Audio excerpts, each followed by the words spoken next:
Good morning, everyone.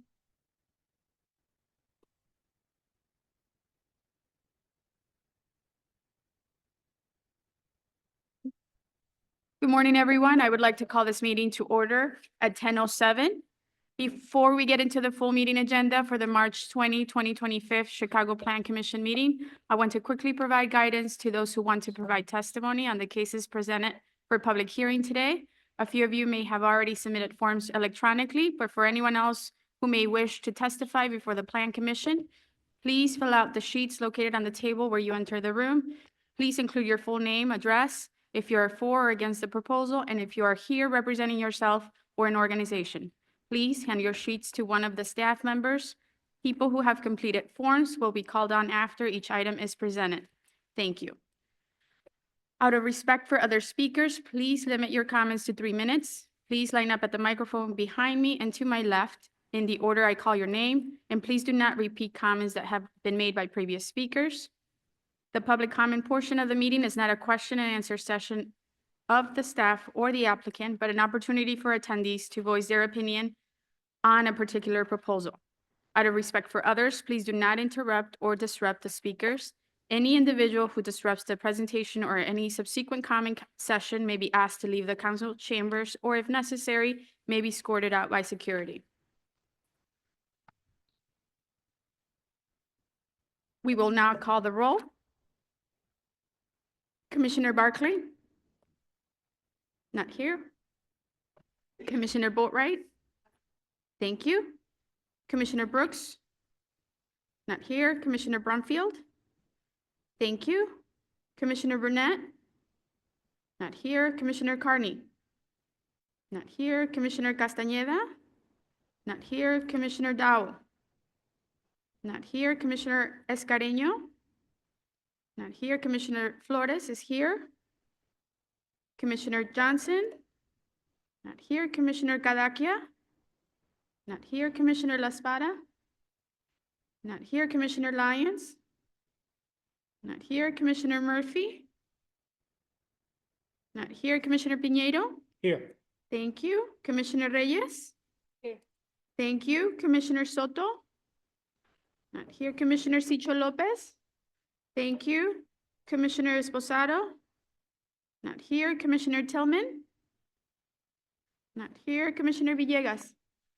Thank you. We will now approve the minutes from the February 2025 regularly scheduled Plan Commission meeting. The minutes were distributed prior to today's hearing. Do I have a motion to approve the minutes from the regularly scheduled meeting of the Chicago Plan Commission held on February 20th, 2025? Thank you. Motion by Commissioner Boatwright. Do I have a second? Second. Thank you. Commissioner Piñeiro. Commissioner Boatwright, can you confirm? Yes. Thank you. Commissioner Brumfield? Thank you. Commissioner Flores? Yes. Commissioner Piñeiro, can you confirm? Yes. Thank you. Commissioner Reyes? Yes. Thank you. Commissioner Sicho Lopez? Is that a yes for the minutes? Thank you. And Commissioner Villegas? Thank you. Motion passes.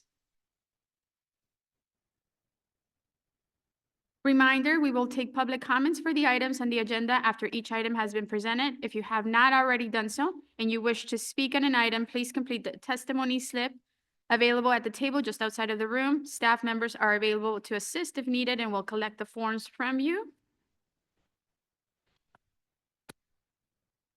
Now we will move on to the public hearing presentation portion for matters submitted in accordance with the Lake Michigan and Chicago Lakefront Protection Ordinance and/or the Chicago Zoning Ordinance.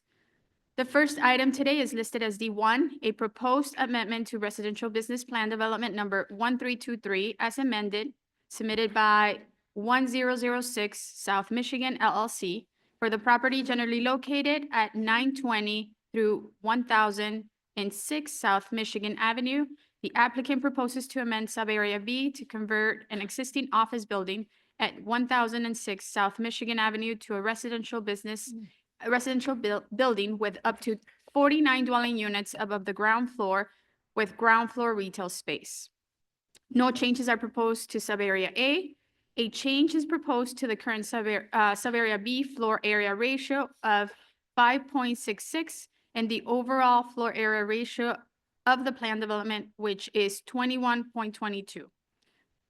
The Chicago Plan Commission granted Lake Michigan and Chicago Lakefront Ordinance approval of the project on April 21st, 2016. Therefore, an exception from the Lakefront Ordinance pursuant to Section 16-4-150 has been approved by the zoning administrator for the proposed amendment. This is item 22635, and this is in the 4th Ward. Omar will provide the context overview and present the proposed plan. Thank you. Good morning, Commissioners. For the record, my name is Omar Smailobegovic with the Department of Planning and Development. This proposed development is generally located at 1006 South Michigan Avenue and is located within the Loop community area within the 4th Ward. The applicant and their development team appear here today for the purpose of amending Residential Business Plan Development 1323. The applicant proposes to amend sub-area B of this existing plan development to add residential as a permitted use and to convert an existing office building to a maximum of 49 dwelling units with ground floor retail space.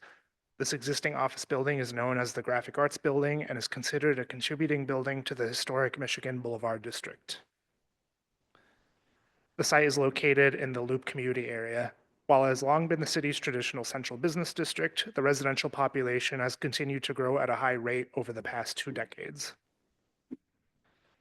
The site, located on the west side of Michigan Avenue between 9th and 11th Streets, is well served by transit. The CTA red, orange, and green lines, as well as many CTA bus routes, serve this location. The site is also close to several lakefront parks and recreational facilities. Plan Development 1323 has 2 sub-areas. Sub-area B was Sub-area A was established to allow the construction of a 805-foot tall residential building with 738 units, which has since been constructed, and no changes are proposed for Sub-area A. Sub-area B entitled its existing development, consisting of a 102-foot tall building with allowed uses including, among others, office and general retail sales. The plans adopted by the Chicago Plan Commission for this area include the 2009 Central Area Action Plan and the 2003 Central Area Plan, both of which support making use of this area's substantial assets by supporting increased residential density. This building is considered to be contributing to the historic Michigan Boulevard District, which identifies both individual buildings of particular importance to the district, as well as the general architectural character of the street wall along Michigan Avenue. The proposed changes have been reviewed by the Historic Preservation Division of the Department of Planning and Development. This aerial view from the southeast of the project site shows the subject building highlighted in red. And to the right of the subject building in this image is the recently constructed high-rise residential building, which is sub-area A of the planned development. I'll now turn the presentation to the applicant team to go over the details of their proposal.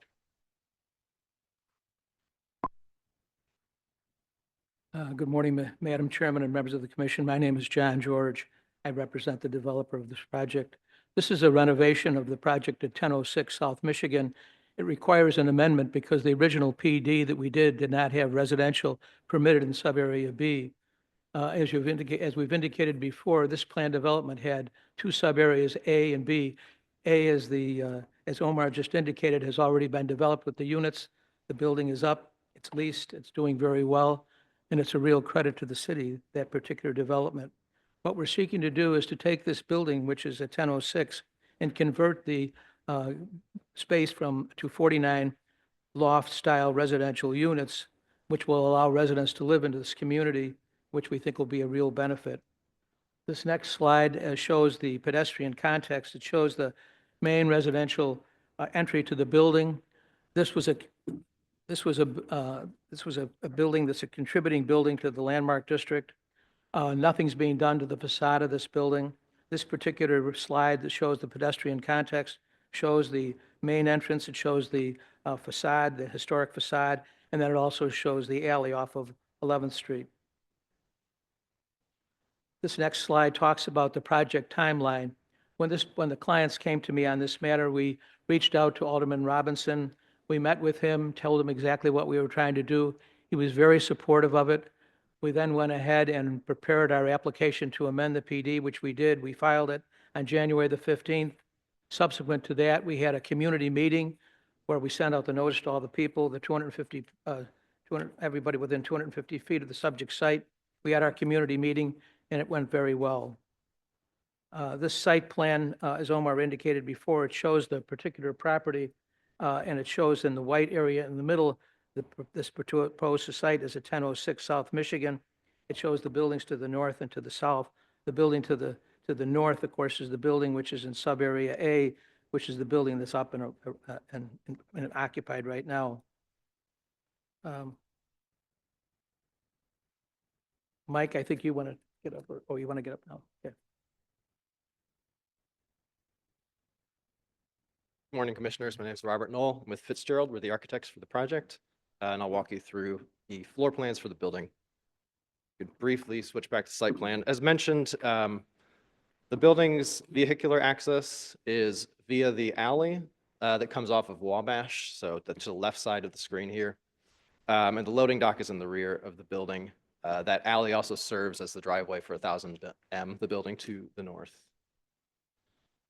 Looking closer into the floor plan, on the ground floor, we have the residential lobby shown in yellow here on the floor plan. It's a small residential lobby, but there'll be places for people to wait for their Ubers and things like that. There'll be a screen displaying CTA information so they can access information to the local bus and train lines, and then a few small amenities, mail and package, a tenant lounge, an office for the building manager. Because the building is a historic, contributing in a historic district, we're not required to provide on-site parking. However, we do have a bike room available to residents, and there will be one bike space for each residential unit, and that's accessed via the loading dock in the rear of the building as well. The remainder of the ground floor is dedicated to a retail space, a little bit less than 5,000 square feet. The upper floors of the building, level 2 through 8, are where the residential units are. It's the same floor plan for each of those floors. There's 7 units per floor, 3 one-bedroom units and 4 two-bedroom units, all sort of deep loft-style units. So a total of 49 units in the building. The existing elevator shafts are going to be maintained. The elevators will be updated to modern codes. And the building lays out as you see here. So the building has windows on the east and west facade of the building, allowing light deep into the units. Up on the roof of the building, there's not much planned in terms of changes for the residential development. The area that's shown in red here on the plan is a concrete shelf that provides fire protection to 1000 M, the building to the north, and that was previously permitted and built as part of the construction of that building. The area in the middle, the white, is an existing penthouse that's not going to be used for any of the residential units or any use of the building, but it'll be remained in place. The area in blue is where the rooftop equipment will go for the residential units, and then the area shown in yellow there is some existing cell phone equipment that will remain. Looking at the facade of the building, so on the left here is the east elevation, so that's the elevation that faces Michigan Avenue. As mentioned, it's a historic building, so that elevation will remain in place. And then on the right, you see the alley elevation. And similarly, that elevation will remain unchanged due to its historic nature. The south elevation, we will be making a change there. There's some existing openings that would be filled in to get the building up to modern day building and fire codes. And then the north elevation of the building is not shown because it's flush against 1000 M. In terms of transportation, traffic, and parking, as mentioned, there's no vehicular parking provided as part of the building plan. There's a 1-to-1 ratio of units to bike parking spaces provided in the building. And then in terms of complying with the Chicago Sustainable Development Policy, the menu items that we've selected are shown here. So we're planning on providing a maximum of 40% glass, which, as you can see, is provided on the east and west facade of the building. We plan on working with ComEd and their new construction best practices program, providing residential bike parking facilities, as mentioned, a CTA display in the residential lobby, 80% waste diversion during construction, and fixtures that provide indoor water use reduction. In terms of complying with the bird-friendly strategies that are part of the Chicago Sustainable Development Program, unfortunately, because the project's orange rated, there's not a lot of options to what we can do to the facade to make it more bird-friendly, but there's a number of aspects to the building that kind of put it in that category already. So there's no areas that are defined as high-risk areas of the facade, so fly-through conditions, glass railings. We don't have any green space or water on the roof of the building. It's a mid-block building, so there's no corners for the birds to encounter. All the exterior light fixtures are provided at grade and are downward facing. And as you can see, the bird collision threat factor is listed here. And because it's a historic building, the facade is generally more opaque than, new modern high rises.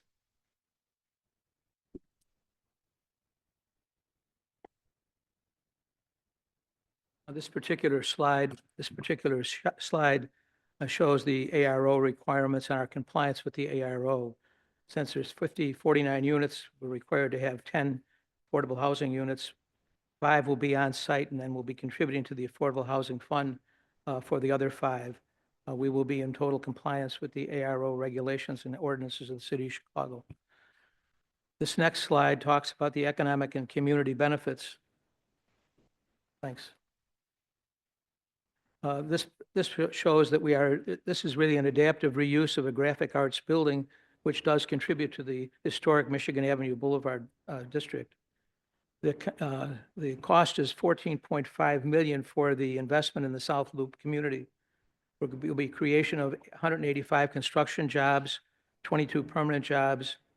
We will be in compliance with the MBEWB of 26 and 6 and 50% participation by Chicago residents.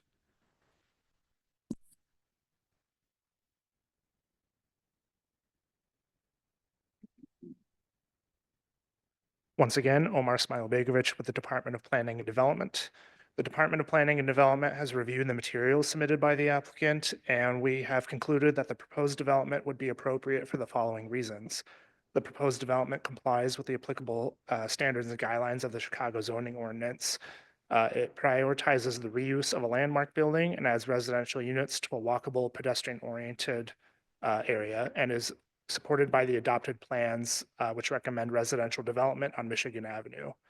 The proposed development is compatible with the character of the surrounding area in terms of uses, density, and building scale. And third, public infrastructure, facilities, and city services will be adequate to serve the proposed development at the time of occupancy. I'll also note that a letter of support from Alderman Robinson is on file. Please refer to my staff report for further details regarding this project and the plans identified here today. Based on the foregoing, it is the recommendation of the zoning administrator of the Department of Planning and Development that this application to establish a to amend residential business plan development 1323 be forwarded to the City Council Committee on Zoning, Landmarks, and Building Standards as such. Thank you. Thank you, Omar. Let the record reflect that we now have a few more commissioners in attendance.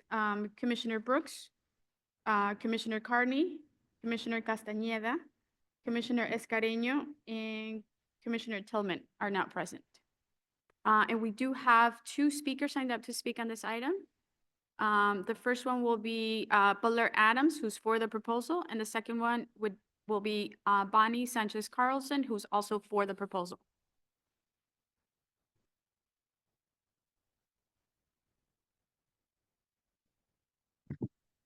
Yes, for the record, my name is Butler Adams, and I am in favor of this proposal. And I just wanted to be consistent because I've been following this whole PD for the better part of 10 years now. They had 2 meetings back in the day when the tower was being presented. They came to Plan Commission twice, and they went to Landmarks as well. So again, I just wanted to stay consistent with this project. And the tower itself turned out very, very lovely. The last building, Helmut Jahn design. And this development team, JK Equities, did 50 West Street in Manhattan, also designed by Helmut Jahn. But this project will help to, maintain the integrity of the historic district, and it's allowing this building to basically get a second lease on life. I do hope that whatever facade restoration work is needed, they will carry out. And if there's any chance, perhaps some soft night lighting to accentuate the architectural detailing of the building, as other buildings on Michigan Avenue have done when they were renovated. But This is a great project, and like I said, I just wanted to stay consistent, and I'm glad they're carrying out this proposal. Thanks. Thank you, Mr. Adams. Good morning. My name is Bonnie Sanchez Carlson, and I am the President and Executive Director of the Near South Planning Board. And like Butler, I've been following this for a long time as well. We represent the businesses and institutions and property owners on the Near South Side. And we had the opportunity to look at these recent plans for amending the plan development with the conversion of the office building into residential building. And it is our understanding that no other changes are proposed for sub-area A and sub-area B, and the overall floor area ratio will remain the same. Given the state of office use in our current economy, we understand the necessity of this conversion on this Michigan Avenue Historic District. And we welcome the replacement of underutilized office space with residential units, as it will bring life back into the building and onto the street. In addition, bringing affordable housing units onto the site is a positive benefit for this building, for the plan development, and the community. For these reasons, Near South Planning Board wholeheartedly supports the proposed amendment and recommends your support as well. We appreciate the opportunity to review this proposal, provide our comments, and I do have this available for the record if needed. Thank you. Thank you, Ms. Sanchez.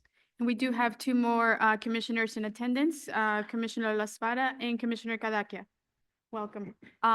Do the commissioners have any questions of the staff or the applicant on this item? Yeah, Commissioner Piñeiro? Thank you for the presentation. Good project and an important project. I just want for context to understand a little bit about, so why the amendment? Was there a different use planned at the outset of the project, or why are we amending it now? Really different, yeah. It was on. Isn't this the second? Well, originally, when the first PD was done, this was rented out, and we thought that this was space that could be continued to be used for rental for commercial spaces. But since that time, we had no real people who wanted to continue to rent there. I even tried to reach out to the Art Institute to see if they could use it, and other people, and nobody really wanted to rent it. And for those reasons, the developer decided that he would make use of it by taking and transferring it from the commercial to the residential, because that would be a continuing use of what we did right next door. And we also thought it would be a good use for along Michigan Avenue. No, phenomenal, Mr. George. So just a follow-up question. Is it currently being used as commercial right now? Is there any occupancy or? I can let the owner talk about that. There are some tenants in there, I think, but they weren't going to be renewing the leases. Yeah. Jordan, you want to talk? Good morning, Jordan Carlick with 1006 South Michigan LLC. The building is currently occupied by 6 commercial tenants. When we bought the building, occupancy was greater than 90%. Now we're down to 45% with declining rents. So like Butler said, we are excited to give this building another opportunity to live on as residential. Another life. No, it makes, it has a lot of merit. It's phenomenal. I think it's great. How are you doing in terms of, I thought I saw $14 million in terms of is that the total cost of the project? That's the total hard cost of the project. The total cost of the project is roughly $28 to $30 million with land value and soft costs. I see. And how's the market and how are things going in terms of lining up all the capital structure for the development of the project? So, we've owned the building for close to 10 years now. So I would say, all the equity is in place. And we think when the time is right, the construction financing will be there. We are very encouraged by the success of our building next door, which we're able to attract construction financing for. So to us, this is just a natural continuation of that project. And if you get the approvals, what's your estimated timing for, hitting the ground running and Well, getting? We'd like to be under construction first quarter 26. Thank you. Thank you very much. Thank you for the presentation. I think it's a great project and it's got my support.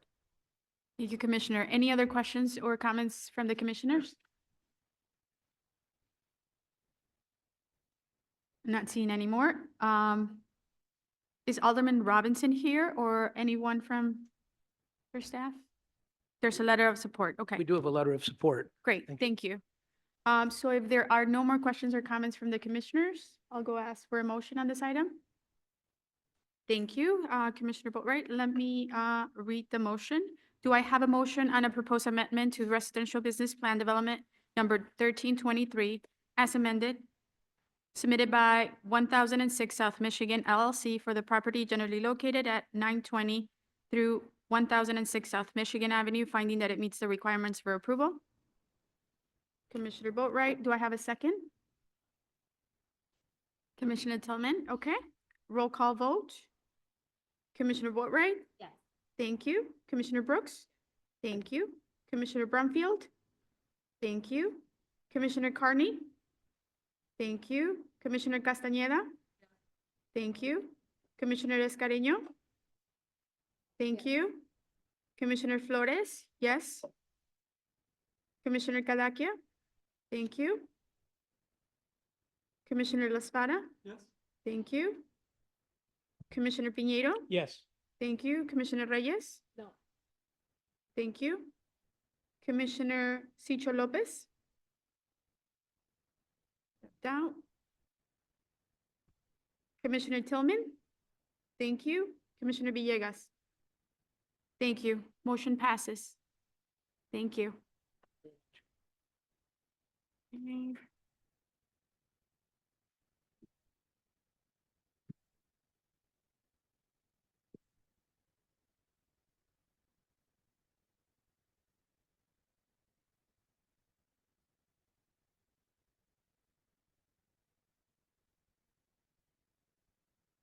The next item today is listed as D2, a proposed amendment to Residential Plan Development Number 1412, submitted by PCS Land Acquisition LLC and CH Land Acquisition LLC for the property generally located at 9329 through 9429 South Stony Island Avenue. The applicant proposes to rezone all of the Residential Plan Development Number 1412 to Residential Plan Development Number 1412 as amended, to permit a drive-through facility to be located in sub-area C to allow the development of an approximately 2,500 square feet Starbucks store with 27 parking spaces. This is item 22602, and it's in the 8th Ward. Yandy Wong will provide the context overview and present the proposed plan. Thank you, Chairwoman. Good morning, Commissioners. For the record, my name is Yang Wang, an urban designer with the DPD. This proposed development is generally located at 9329 to 9429 South Stony Island Avenue and is located within the Calumet Heights community area within the 8th Ward.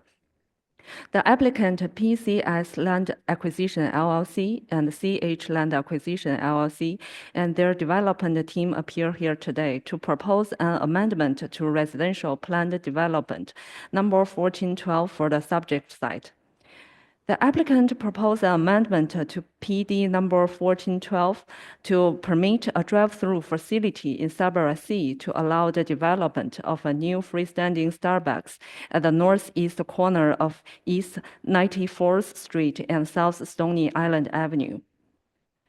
The proposed development is located in the Calumet Heights community area, which has an estimated population of 12,087 and a median age of 49. This slide illustrates the land use context. Plan development number 1412 was originally adopted in 2018 to establish a residential PD with 3 sub-areas. The Mount Clara Senior Residences of Calumet Heights in Sub-area A and the Huddle House in Sub-area B are both complete.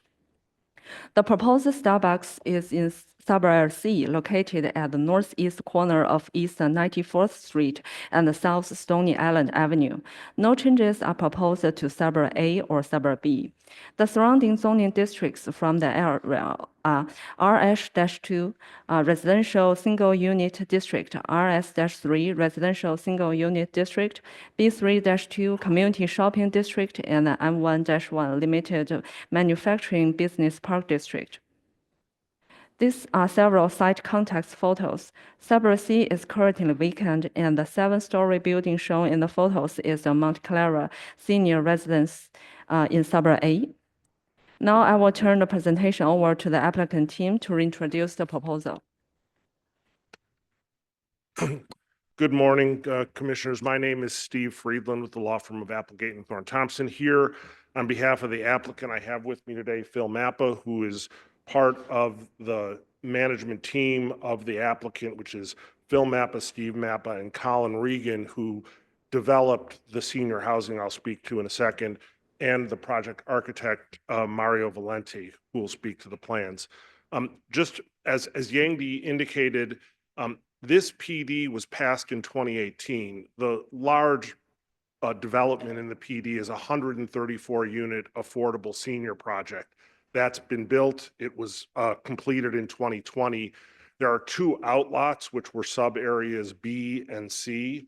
Sub-area B was sold to a developer who put up a Huddle House restaurant. The reason why we're before you today and why we need to amend the plan development is the use of a parcel with a drive-through was not a permitted use under the PD, which is pretty common, I think, for how DPD handles these things. You want to review a drive-through when it is proposed. So the only amendment is to sub-area C to allow a drive-through. It was always intended to be some sort of a commercial use like this. This aerial that you see here is just a view from the southeast. I'm going to go through these relatively quickly because I think Mario will speak more to the design. This is again a rendering massing of the project. This is a Starbucks design that is their current sort of state-of-the-art largest store. So, you know, the applicant will be building this for Starbucks. Starbucks will be leasing it. And, you know, there is a hope that this will provide further economic development to the area. It's certainly a nice amenity or use for the senior building, which is directly behind it. There are some slides here on pedestrian context. I think they might show up better when Mario shows the site plan, but basically there is pedestrian access from a private drive. There's a private road that separates sub-area B and C and leads to the senior center. There will be pedestrian access from that road. There will also be a pedestrian access from Stony Island. Project timeline, the Starbucks wants to move forward. I know this project has been discussed for some time. Alder Harris, who I know is here, and I'm sure she'll speak to this, has been a force behind this to try and develop this remaining outlot. So assuming that we are able to get the approvals that we need, the plan would be to, you know, start very soon, commence construction, and hopefully by the end of the year, October, November, have the Starbucks in place. With that, let Mario Valenti come up, introduce himself, and speak to the site.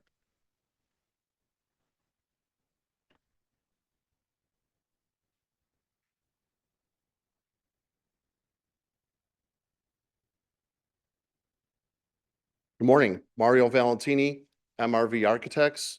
You know, as Stephen mentioned, you know, as we're going through this process, this lot is ideal for a small QSR restaurant, and obviously the drive-through becomes extremely important for the use of this location.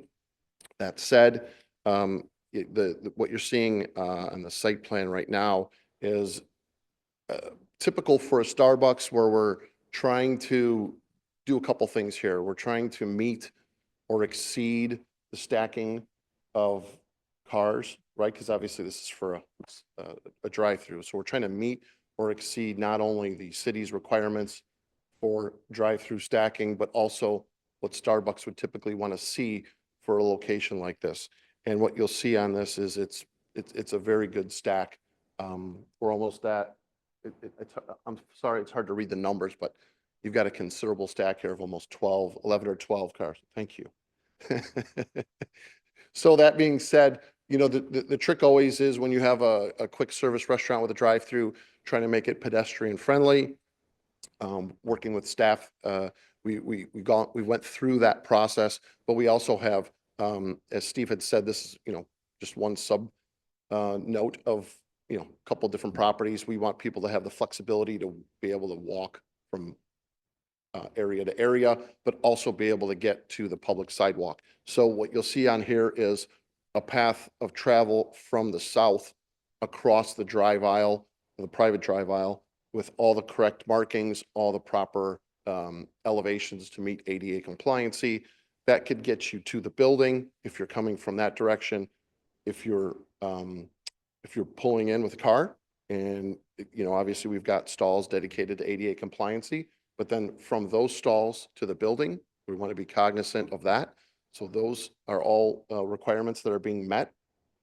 In addition to that, the building sits on the I would say towards the northwest area of this, right? And so you're seeing a path of travel from the regular pedestrian areas just outside the entrance of the building to a sidewalk that is to the west.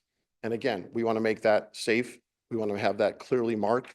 We want, because that's the continuation of the drive-through. So it's protected properly and also made ADA compliant. I'm going to try and figure out. Oh, thank you. Very quickly, this is a floor plan. You're not seeing a whole heck of a lot on here. Well, because we still haven't fully developed, or Starbucks hasn't fully developed the interior layout. They're responsible for that. We, as the architects for the shell building, kind of leave it up to them. But I'm sure you've all seen what a typical Starbucks looks like. That's probably you know, fitting with what is here with entrances, drive-through windows, the service doors, and such. That said, here we have a roof plan. You know, we ask for, as a part of the presentation, there's massing documents. Important thing about this is that we're trying to limit the mass of the building, even though it's, you know, only a one-story building in comparison to the rest of the development. We're using as you know, as little parapet as possible. So when the rooftops are on the unit, they're being screened properly with, and I'll show you in the elevations, they're being screened properly with guard around them. Just because, well, quite frankly, nobody wants to sit there and look at rooftop units when they're driving past, right? So here's really quick the elevations. Typical, you know, Starbucks gives us the ability to use a color palette in their prototype with, you know, nice high-end materials. So here we have a mix of masonry, there's cement board, and there's also, you know, kind of accents with awnings and canopies and so on and so forth that give it a bit of a modern look, but also a soft edge. I'll show you a slide later. That's just kind of a photograph of what the typical materials are like. But it's, you know, it's, again, trying to meet the city of Chicago's typical requirements of masonry. This building does have a significant amount of masonry in it. Coloration, again, same thing, kind of redundant here. But, oh, I'm sorry. Let me go back to my point before about the rooftop units, right? So you can see at the upper edge of those buildings, we don't have large parapets. We're using rooftop screening to protect the unit and the visibility of it also. Cross sections, wall sections. Again, we're trying to use,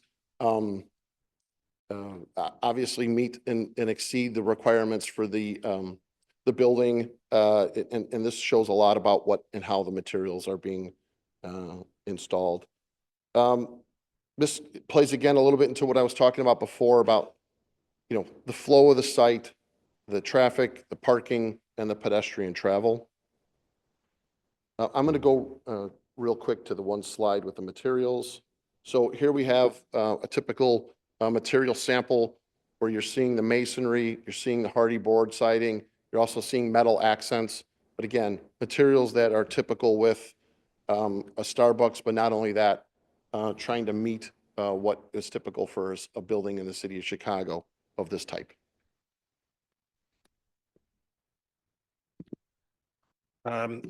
The project will meet the city's 100-point sustainable development policy as required by the PD, so wanted to note that.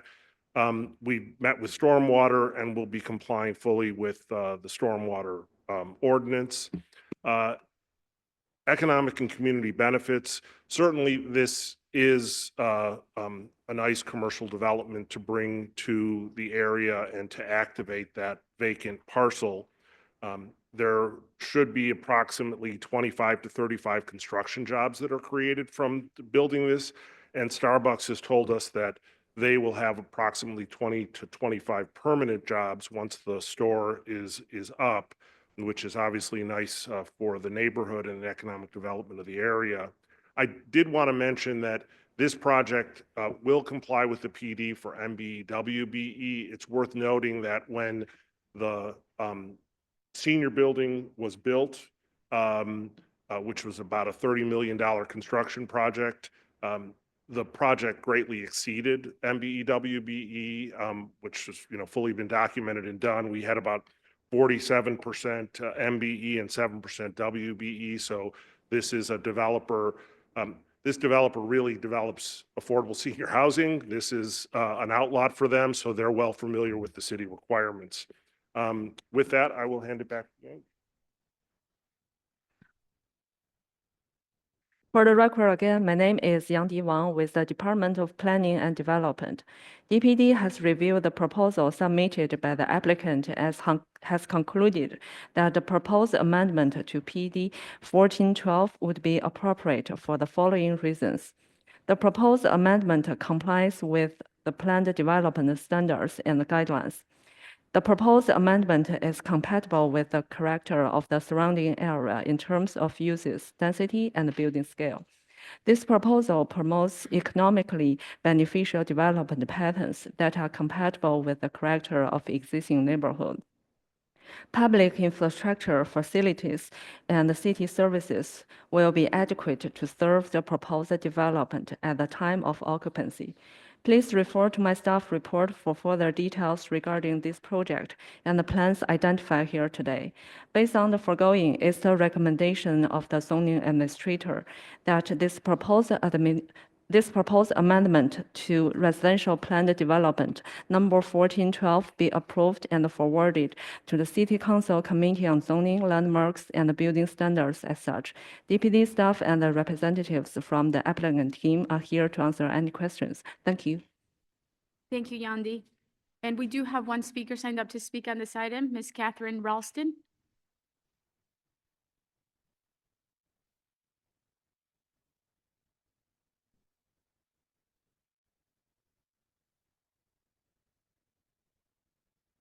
Good morning.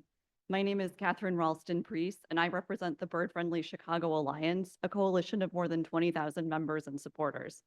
I'm also a volunteer with Chicago Bird Collision Monitors, a conservation project dedicated to protecting migratory birds through rescue advocacy and outreach.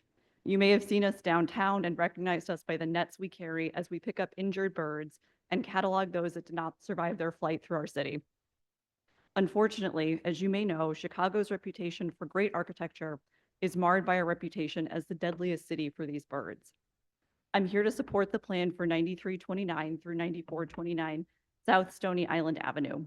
We're pleased to see that this project has chosen bird protection measures to comply with the Sustainable Development Initiative. It's not often that people hear thank you. So to the developer and architect, Mario Valentini, thank you. This is a good example of how bird protection measures can apply to a wide variety of projects. Thank you for allowing me to speak. Thank you, Ms. Ralston. Do the commissioners have any questions of the applicant or the staff? Commissioner La Espada? Thank you so much. One comment and one question. Number one, love the coffee shop. The neighborhood absolutely deserves a coffee shop. I know that you presented the model of the shell building that Starbucks will do a build out. Starbucks, if you're listening, please put seats in this Starbucks. You've been going in the opposite direction. I know your CEO is talking about wanting people to actually drink their drink in a Starbucks. Please have seats in this Starbucks. That said, one question. So I appreciate, and my colleague who is here can speak to this better than I can for certain. I don't doubt that there's provisions being made for the safe crossing of 94th Street here. My concern is when I look at Stony Island. It looks like there's not a lot of traffic signals, not a lot of stop signs. I did see a crosswalk there. That crosswalk looks like you're crossing 8 lanes of traffic. I see a head shaking, so she knows it better than I do. I'm curious, like what the plans are to make sure that, like, if you're not living directly adjacent to this building, that it's also safe to walk there. I'll speak to that briefly, but I think Alder Harris probably can speak to it better. It's certain, Stony Island's a tough street. There's no question about it. And we expect there'll only be a right out at that private drive, which meets with Stony Island. But, you know, frankly, Stony Island is a busy street having really nothing to do with this development. And I think Alder Harris probably can speak to her general plans for the street. Alderwoman Harris, would you like to speak on that and state your? Yes, thank you. Alderman Espada, so there is a private street, 94th Street, and the driveway is actually on 94th Street, which leads you into a private street, literally, and the driveways exist there on 94th Street. So even if you're walking on Stony from south on 95th Street or from the north side at 93rd Street in, you don't have to worry about traffic and crossing Stony Island.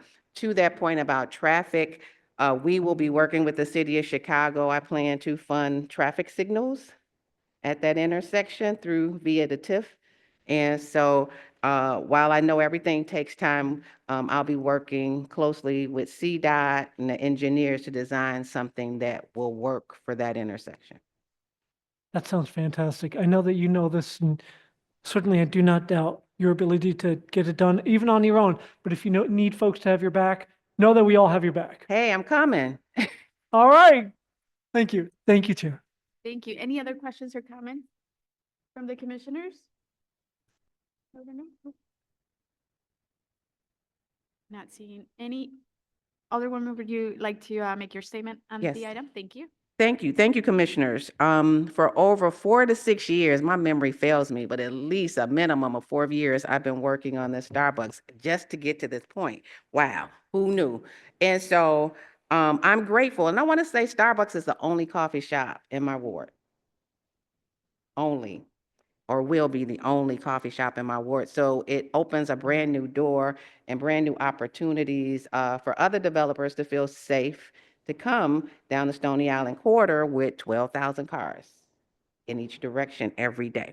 So this will be the public access has been made available to developers, and I have worked for 4 years with Starbucks trying to figure out whether we're going to put driveways on Stony Island. So we shifted and moved to doing driveways on the property. And so it's been a wonderful give and take and getting us to the point where Starbucks was comfortable and where Starbucks understood and knew that we would be willing to work with them. And I'm a single family community. So what you don't have in a single family community other than on this location is density. So I'm 850 blocks of a huge, just nothing but single family houses. But what we don't have again is a coffee shop. And the biggest request I get is, where can I go and sit down? To your point about having seats, Starbucks, this is their biggest location. This is a big site plan. And so they're going to have seats. Because my little folks that live just a couple of steps away from the doorsteps of Starbucks would not have it any other way. So we can't build a Starbucks right next to a senior building and not have a place for the seniors to come down from their building, walk, get their coffee, and sit. because that's what they like to do. And so I am grateful to, again, to Phil Mappa and his whole entire team who has been so patient and gracious with me, and Starbucks, as we have all done the dance and the give and take. But this is vitally important to what will happen. Not only am I working there, I'm working across the street to develop. So if Starbucks goes forward without a hitch, then the other developers will then kick in and fall in suit. So I'm hopeful to build a Chipotle's across the street with one of the first drive-throughs for Chipotle. So really happy about that. So I am asking for your favorable consideration, not just for me, but for my community. So I thank you, everybody, for doing this, and Commissioner for listening to me crown her shoulders about project and in my ward. So thank you. Thank you, Alderwoman Harris. Do the commissioners have any follow-up questions or comments from the Alderwoman or the staff or the applicant on this item? None? Okay. Do I have a motion on a proposed amendment to Residential Plan Development 1412 submitted by PCS Land Acquisition LLC and CH Land Acquisition LLC for the property generally located at 9329 through 9429 South Stony Island Avenue, finding that it meets the requirements for approval? Thank you, Commissioner Laspada. Second by Commissioner Piñeiro. Roll call vote. Commissioner Boatright? Thank you. Commissioner Brooks? Thank you. Commissioner Brumfield? Thank you. Commissioner Carney? Thank you. Commissioner Castañeda? Thank you. Commissioner Escareño? Thank you. Commissioner Flores? Yes. Commissioner Cadaquia? Thank you. Commissioner Laspada? Thank you. Commissioner Piñeiro? Yes. Thank you. Commissioner Reyes? Thank you. Commissioner Tillman? Thank you. And Commissioner Villegas? Thank you. Did I miss anyone? Okay, motion passes. Thank you. Thank you.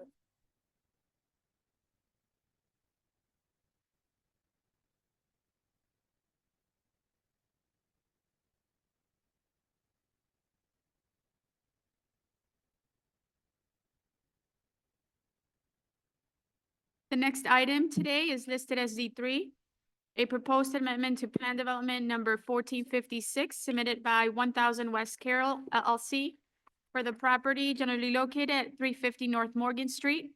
The applicant proposes to amend Plan Development Number 1456 to Plan Development Number 1456 as amended to construct a 39-story, 436-foot mixed-use residential building with 11,000 square feet of ground floor retail, 573 units, 240 accessory parking spaces, 573 bicycle spaces with accessory and incidental uses. All proposed changes are to sub-area A only. The PD will have a max base FAR of 5.0. The overall plan development FAR of 8.1 will remain unchanged. This is item 22600, and it's in the 27th ward. James Winter will provide the context overview and present the proposed plan. Thank you. Good morning. For the record, my name is James Gwinner with the Department of Planning and Development. The applicant, 1000 West Carroll LLC, has submitted an application for a proposed amendment to Plan Development 1456 at the property generally located at 350 North Morgan Street. The applicant proposes to rezone the subject property from Business Plan Development Number 1456 to Residential Business Plan Development 1456 as amended to permit the construction in Sub-Area A of a 39-story building with 573 dwelling units, 573 bicycle parking spaces, 240 vehicular parking spaces, ground floor commercial uses, and with accessory and incidental uses. The overall FAR of 8.1 will remain unchanged. The subject site is located in the West Loop community area within the Fulton Market Innovation District. The area contains over 70,000 residents, 44% of whom are white, 25% are Black, 18% are Asian, and 10% are Hispanic or Latino. The median age is 31 years, and the median household income is approximately $110,000. Land uses in the area are primarily multifamily residential and other commercial uses. The site is bounded by Metro tracks on the north, North Morgan Street on the east, West Carroll Avenue on the south, and North Carpenter Street on the west. The site is a transit-served location within close proximity to several public transit stops and is less than 900 feet from the CTA Blue Line stop at Morgan Street, 1,000 feet from the Grand Avenue bus stop, and 2,150 feet from the Blue Line stop at Grand Avenue. The subject property is part of PD 1456, approved in 2019, and is adjacent to several other recently approved residential business PDs to its north. Subarea A of PD 1456 is separated from subareas B and C by North Morgan Street. Here's an aerial view of the current site looking southeast with the existing buildings in subareas B and C just to the east of the site. Here's a rendered aerial view that shows the comparative building sizes of other buildings in Fulton Market, with 350 North Morgan shown in red. Another rendered view of the building massing showing the buildings and other approved PDs adjacent to the site. As our current pedestrian context, this slide shows the existing street view of the empty site at Subarea A. The proposal is subject to the guidelines of the West Loop design guidelines adopted in 2017, the Fulton Market Innovation District guidelines of 2014, and its plan update of 2021. The applicant has provided a completed checklist for the West Loop design guidelines that verify the project's compliance. Now I will turn the presentation over to Katie Janke-Dale of DLA Piper, the applicant's attorney, who will further explain the details of the proposal. Thank you. For the record, my name is Katie Janke-Dale, the law firm of DLA Piper. We represent the applicant in this matter. I'm joined today by Fred Kroll from Sterling Bay, the applicant, Brett Taylor from Gensler, the project architect, and Loe Abuna from KLOA, the project traffic engineer. As DPD mentioned, the property is part of an existing PD that was approved in October 2019 following a community process. Nonetheless, and as is typical, we returned to the impacted community groups late last year and held a community meeting in January that was co-hosted by WCA and Alderman Burnett. All feedback from the community and DPD has been incorporated into the project we're showing today, including by shifting the building entrance and loading and enhancing the landscape design and building massing. I'll now turn the presentation over to Brett Taylor from Gensler to present the changes and the building design in more detail.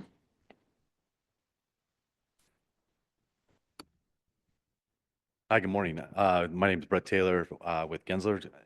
Thanks for having us today.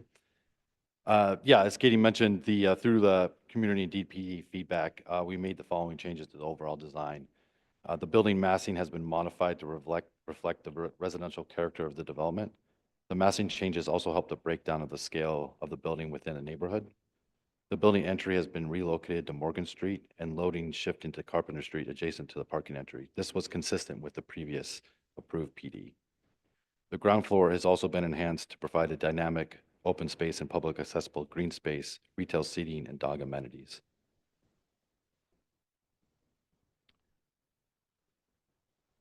This project was conceived with an emphasis on creating a contextual relationship with the surrounding buildings while setting back the massing from Carroll Street to the south.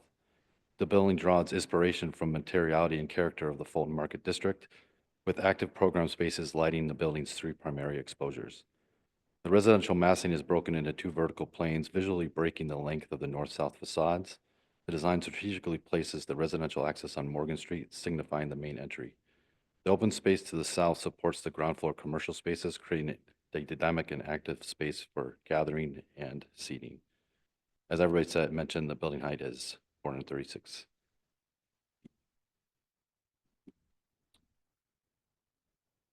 This slide shows the original approved PD as an office use. The original building height was roughly 276 feet. The office entries were actually planned from both Carroll Street and Morgan Street. And you can see this version of the corner and the proposed on the right.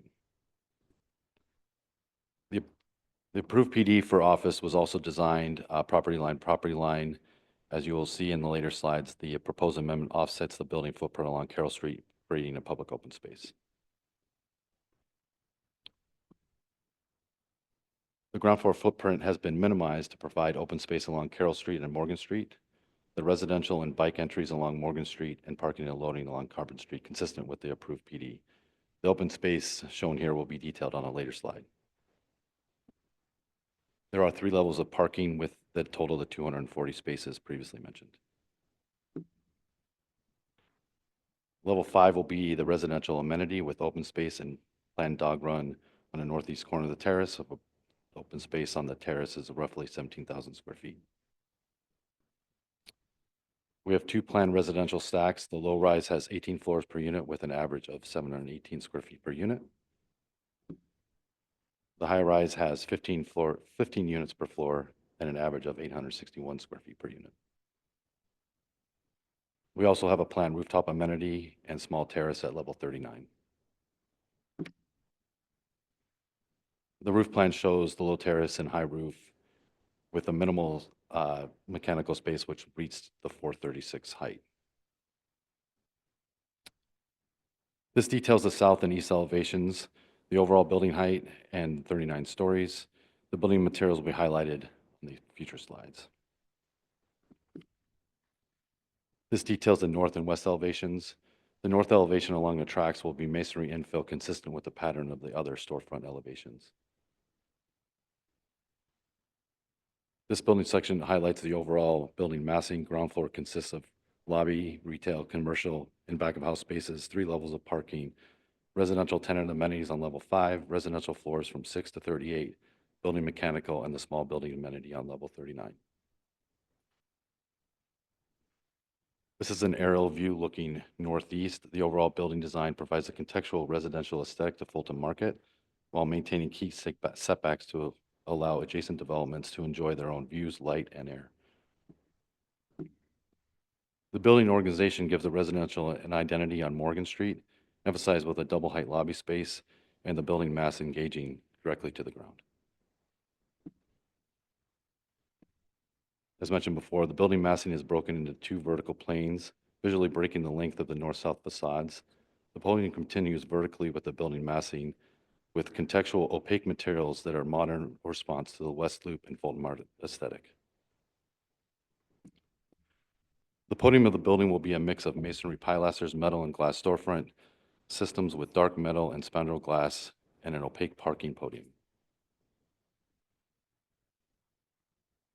The main building will be a material with dark metal cladding with aluminum glass and code required vents at residential units. The building top will be a configuration of the building materials with roof paper systems, spandrel glass, and mechanical enclosures. The site plan has been coordinated with CDOT. Parking and loading will be accessed from Carpenter Street, which has similar access to adjacent parcels.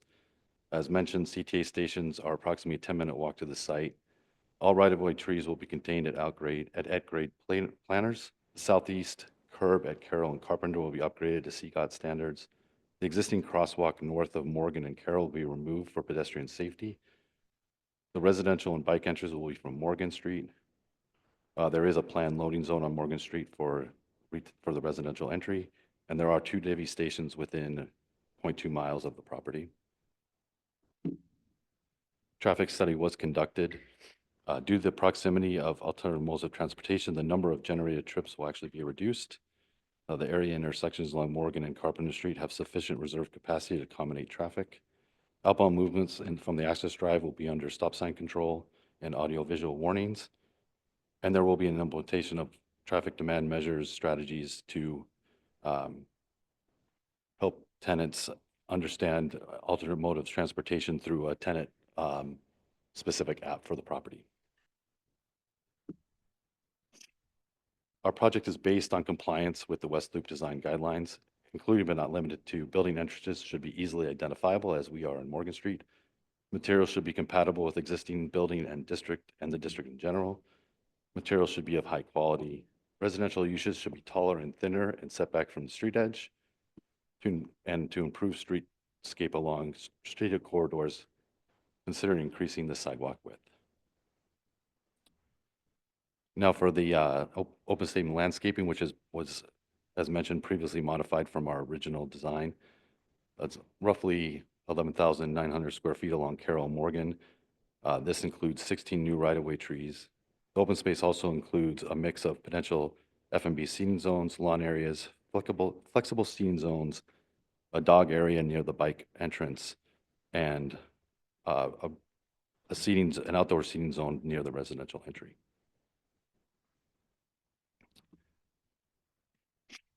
In compliance with the 2024 Sustainable Development Policy, we intend to pursue Pathway 2 third-party certification, with additional points coming from our native landscaping, promoting tree health, and better stormwater management. Our design is also inherently bird-friendly. Our design employs the following bird-friendly design measures: use of opaque exterior materials for the podium exterior. The building design does not include any fly-through conditions that would deter birds. The ground floor and amenity floor walls are inset from the primary facade. The design provides dense mullions and visual markers. We will specify opaque awnings at building entries, specification of dark sky compliant lighting and timers, specification of bird-friendly exterior louvers and grills. Exterior landscape will avoid plants near exterior glass. Amenity deck guardrails will be open design, not glazed. Amenity deck will use bird boxes habitats away from the exterior wall. Interior design will not specify interior plants near exterior glass. Stormwater management. Detention will be provided in accordance with the City of Chicago Stormwater Management Ordinance. Rate control will be based on a 100-year storm. Volume control requirements will be met by reducing impervious materials, and storm sewer will be discharged to deal with the existing sewer main. Thank you. Thank you, Brett. Again, for the record, Katie Jenke-Dale from DLA Piper. The property is subject to the ARO and is also north of Lake Street in the FMID. The applicant has already commenced discussions and provided preliminary information to DOH as part of the process to explore the additional potential 10% pursuant to the FMID plan. Regardless, the project will be providing 20% affordable units on site, which will be 115 on-site units at a weighted average of 60% AMI. Those units will be a mix of studios, ones, twos, and some three-bedroom units, with 39 units at or below 50% AMI and 20 units at or below 40% AMI. Should also note that it will be compliant with the 2024 amendment to the ARO that just became effective this year on leasing to veterans. The project has significant community benefits, including enhanced streetscapes and open space detailed by Brett, a commitment to the mayoral executive order, M&WB hiring goals, and over $5 million in combined contributions to the Neighborhood Opportunity Fund and Industrial Corridor Program.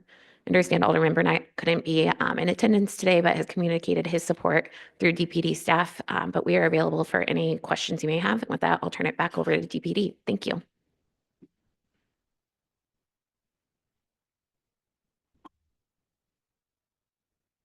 Once again, for the record, my name is James Gwenner with the Department of Planning and Development.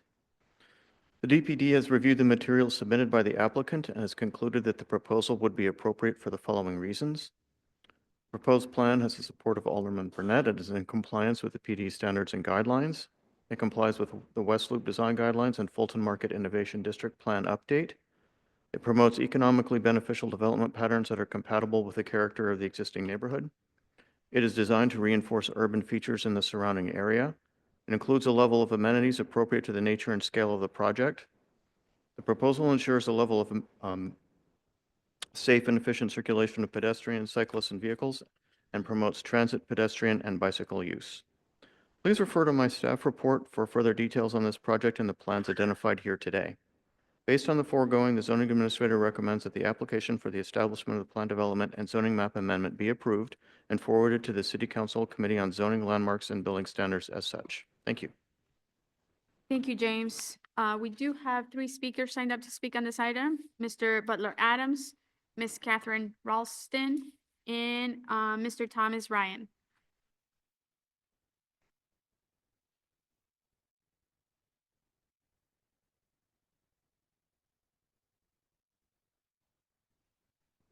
Yes, again, for the record, my name is Butler Adams. I am in favor of this proposal. And again, for me, it's kind of consistency because I've pretty much spoken in favor of every single project in this area of the Fulton Market Innovation District. And again, I just want to stay consistent. I will say that over the past year and a half, this is the third Sterling Bay project that I've gotten a chance to speak on. And I will say that all of the buildings have been kind of these slab buildings that for me just don't have that much architectural detail. And I've always said that when this area became, when the alderman allowed residential in this area, because the city did not own any property, it was going to be very, very hard to have any type of park space or green space. And so far, there's only been one project in this area that's like 1114, I think it's Carroll or May, that has parking underground and has roughly 30,000 square feet of green space along the side of the building. But all these other projects have been pretty much lot line to lot line and not allowing that much green space in the area. So I wish that a lot of these developers would have put at least some of the parking below grade to allow for more green space along the surface. So this is 350 Morgan. Last week we had 370 North Carpenter, and also last week we had 345 North Aberdeen, which again are these slab buildings. So I do hope that that can be thought about in the future. In terms of the parking, this is roughly 0.41 parking ratio for this building.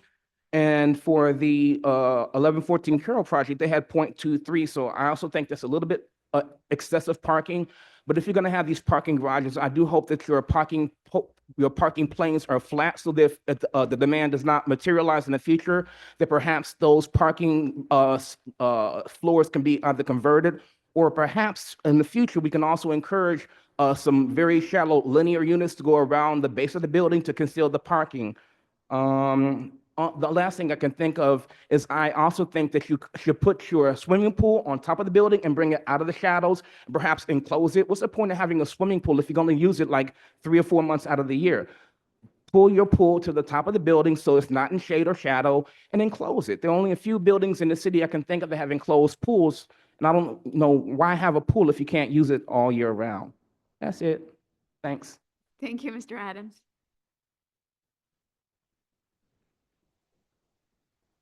Good morning again. My name is Catherine Ralston Priest, and I'm representing Bird Friendly Chicago, an organization with more than 20,000 supporters. I'm also a volunteer with Chicago Bird Collision Monitors, an organization that protects birds as they migrate along the Mississippi Flyway through our city. As a volunteer, I rescue birds injured when they collide with buildings and catalog those that perish on their journey. I'm speaking to oppose the plan at 350 North Morgan Street for the same reasons I volunteer. I care about wildlife, I care about people, and I care about Chicago. Last fall, while I was volunteering, a woman approached me in front of her building downtown and asked, "Are you the bird lady?" I said yes. The woman was new to Chicago, she explained, and she was shocked and upset by the number of dead birds she encountered every day outside of her home. Why was this happening, and how can we stop it? Like the proposed project at 350 North Morgan, this woman's home was a gorgeous glass building with expanses of untreated glass, an amenities deck, and clear glass guardrails. These and countless other features disorient thousands of migratory birds, luring them to their death by colliding with the building. I don't want to be the bird lady for 350 North Morgan, but I will be, because this building, as proposed, will kill thousands more birds. We know this because Chicago Bird Collision Monitors has years of data showing this from similar buildings in this part of the city. To the developer Sterling Bay and to Gensler Architects, if preventing the needless death of thousands of birds isn't enough, then think about the people that this design will harm. No one wants to watch a bird slam into their apartment window and then fall lifelessly to the ground. Your future residents do not want to step over dead and dying birds on their way outside. I know this because they tell me. And if that still isn't enough, then think about the city. Chicago draws people to its architectural beauty and innovation. So innovate. Use this chance to fix the problem because we know how to do it. For a project like this, research shows that bird-friendly glass adds less than 0.4% to the total cost. Let Chicago Bird Collision Monitors work with you to improve this design. And to the plan commissioners, if the developer and architect won't take this opportunity to innovate, it's your job to force them to. Bird-friendly design cannot be optional. Even with more points given, the dynamic isn't changing for these critical projects. Please protect our wildlife, protect our people, and protect our city from these harmful designs. Thank you. Thank you, Ms. Ralston. Mr. Ryan? Good morning. My name is Thomas Ryan. I'm a representative from Carpenters Local 13 and the Mid-America Carpenters Regional Council. We represent over 53,000 tradesmen and tradeswomen across Illinois, Kansas, Missouri, and part of Iowa. I'm in favor of this proposal. I think we need more residents in the city and we need more tower cranes up. I'd like to thank Sterling Bay, DLA Piper, and Alderman Burnett for getting this through. Hopefully you guys pass this through the Plan Commission and look forward to this job going through. Thank you.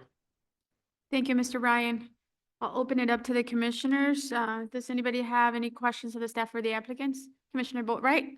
Yeah, I have a few questions. The first one, maybe the development team and the architect can just educate the commissioners on the bird-friendly components that you've incorporated in the design of the building. The second question is around financing. Can you all confirm the timing of construction start and if your financing is in place?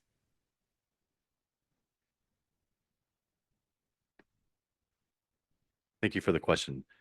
I think as we had heard just now, I mean, bird-friendly design is important for us. We have implemented a series of bird-friendly design measures. These design We can go measures. to a slide that shows the. Oh, building. of course, we don't, unfortunately, we don't have, The elevations show it. oh, the elevation. Yeah. Is this, I think this one helps or? There's one that's right at the base. That I one? know, yeah, that could work. Yeah, one of That's those. fine. Or do you Mhm. want the, Thank you. or which way is the details? I forgot. Oh. So, I mean, again, we have the parking podium of the project is completely opaque. You know, so while it is a series of, you know, spandrel glass and brick, so it's not, there is no, it meets all the criteria, the entire parking podium on all four sides meets all the criteria of bird-friendly design. I think it's kind of, I mean, the design is probably obvious. I mean, everybody mentions fly-throughs. We don't have any fly-throughs. We have no ways for birds to fly through the building. That's a really important actually measure for bird-friendly design. The ground floor and the amenity floor are both, the facades are both inset from the main facade. So that deters birds from hitting those facades both on the ground floor adjacent to where we have open space and also on the amenity floor adjacent to where we have open space.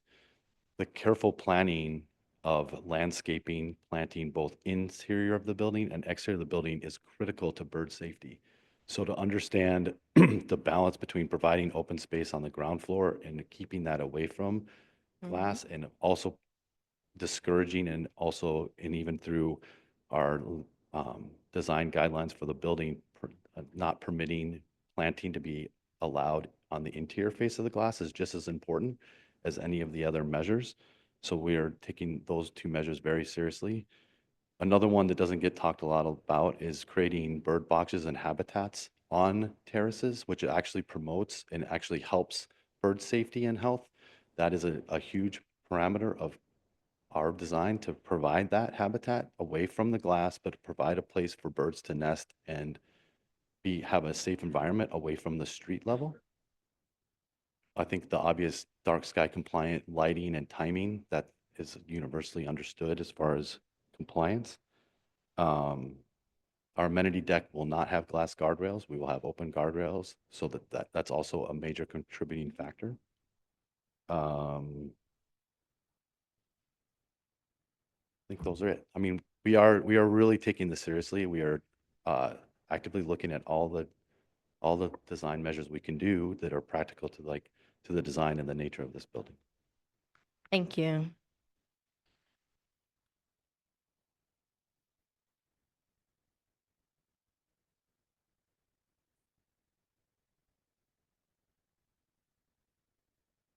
Fred Kroll with Sterling Bay for the record. Commissioner, to your question about financing, the environment is currently extremely challenging. We are out there pursuing financing now. Obviously, having the entitlements secured improves those discussions with potential lenders and financing sources. We'll continue to work at it very diligently. I think a best case scenario would be the ability to start by the end of this year, provided we are able to secure financing. Thank you. Any other questions or comments from the commissioners? Commissioner Reyes? Yeah, I just want to make a comment that I appreciate the beauty of the building, but most importantly, I appreciate the fact that 115 families will be able to enjoy that beauty. So thank you for making it happen, for developing those 20 units on site. Appreciate that. And I think the city of Chicago appreciates that. Thank you. Commissioner La Espada?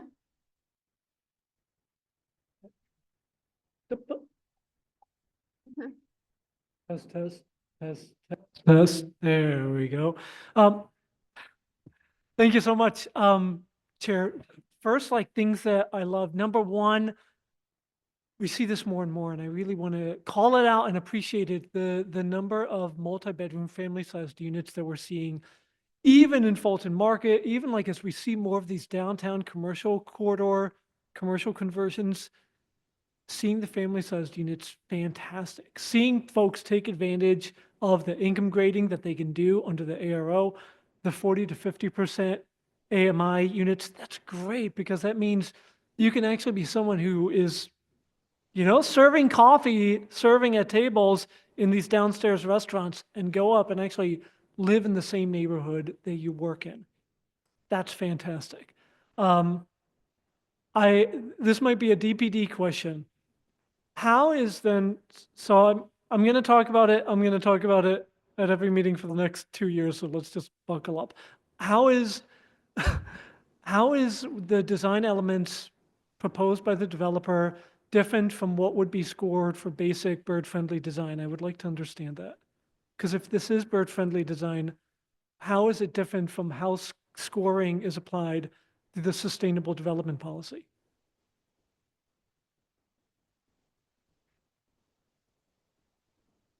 Noah Safranik, Department of Planning and Development. So, the Sustainable Development Policy as a whole is a menu of options that you can choose from to achieve your 100 points. Bird-friendly design and various elements that contribute to bird-friendly design are various components that are on that list that the developer can utilize to get there. It's not mandatory that every developer pick the bird-friendly design or the bird-friendly glazing to be their option. But many of the other things that they do can contribute to help them get to bird-friendly design. So you will see slides like this on every presentation that shows the 100 points that they've chosen at this point in time to get to their 100 points. That can evolve at the time of permit. They resubmit again. They resubmit to our department for review, to our sustainability division, which looks over each one of these proposals and makes sure that the 100 points are proper. And they also offer suggestions to the teams on best management practices of things they can do that are easier to achieve or more appropriate to achieve. But again, it's not mandatory that they pick bird friendly. I know that it's not. I think that is a question for council to take up at some point.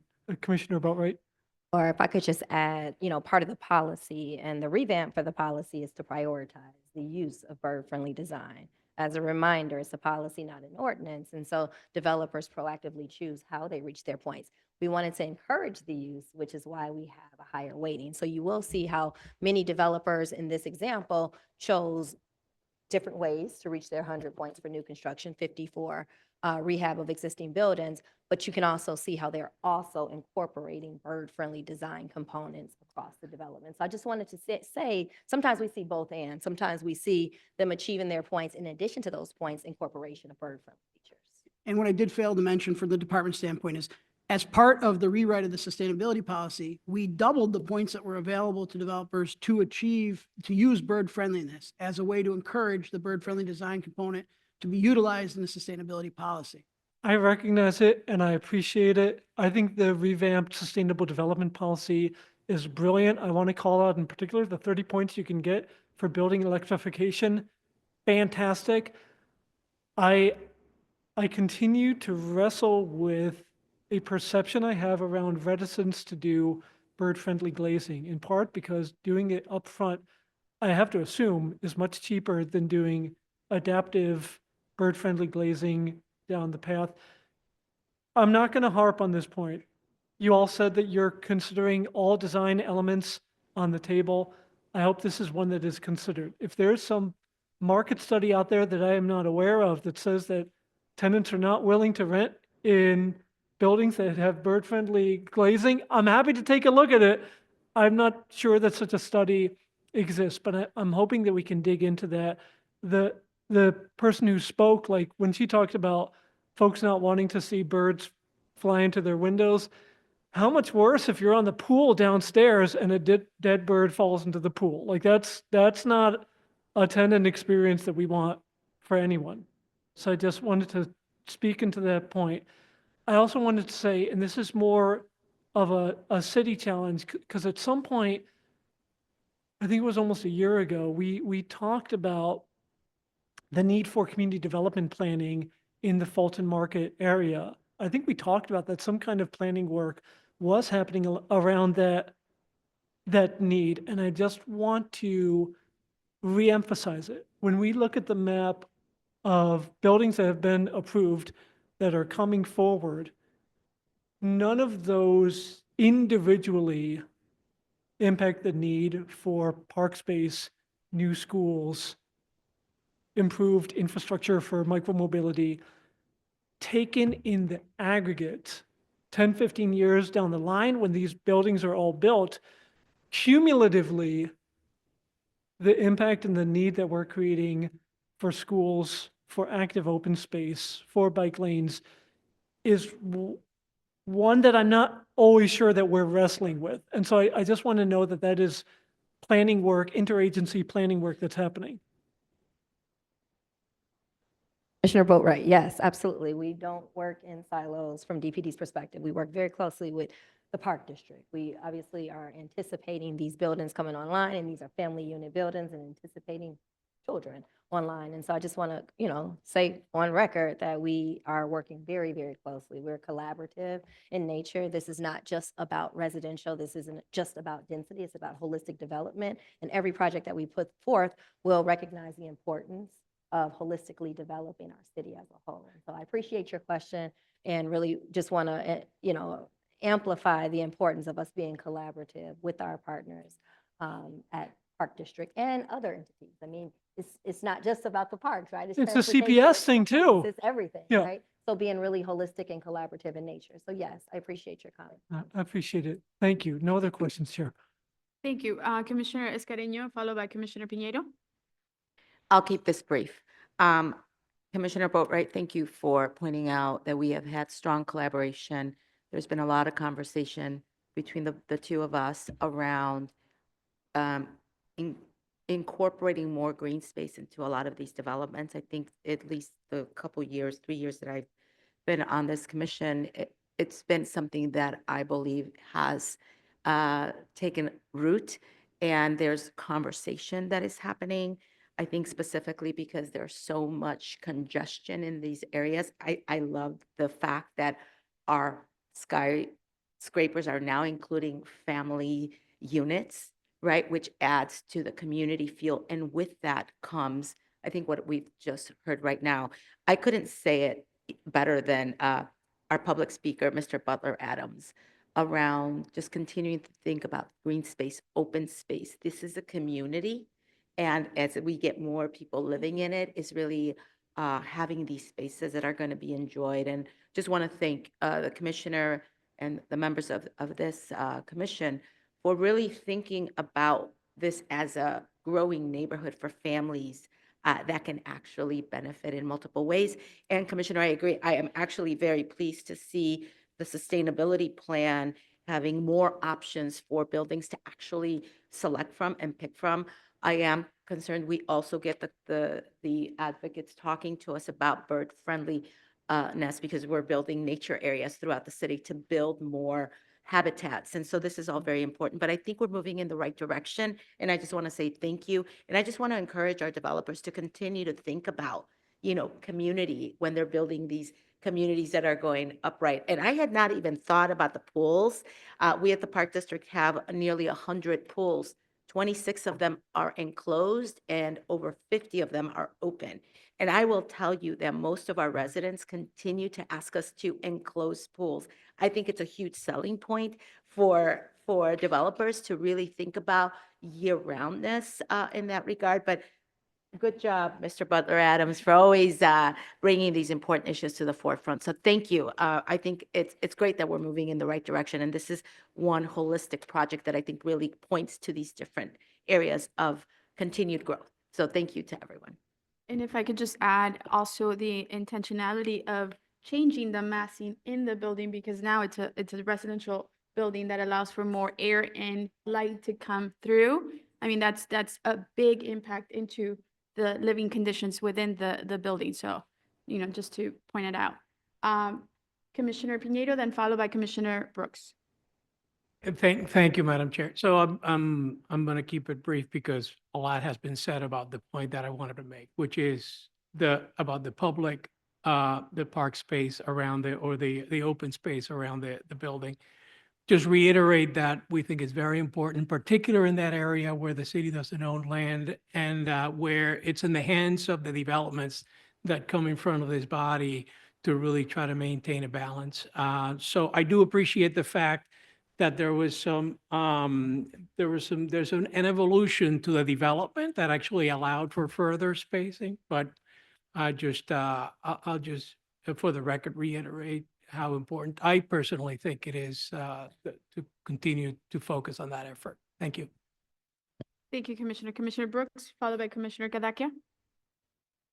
On the topic of open space, I just have one question relative to how much space is open to the general public. If I look at this slide here, is all 11,900 square feet open to the public, or is it a portion is resident only, such as, the dog park area? Of course, you've got seating that's specific to the restaurants, but how much of the square footage is open to the general public?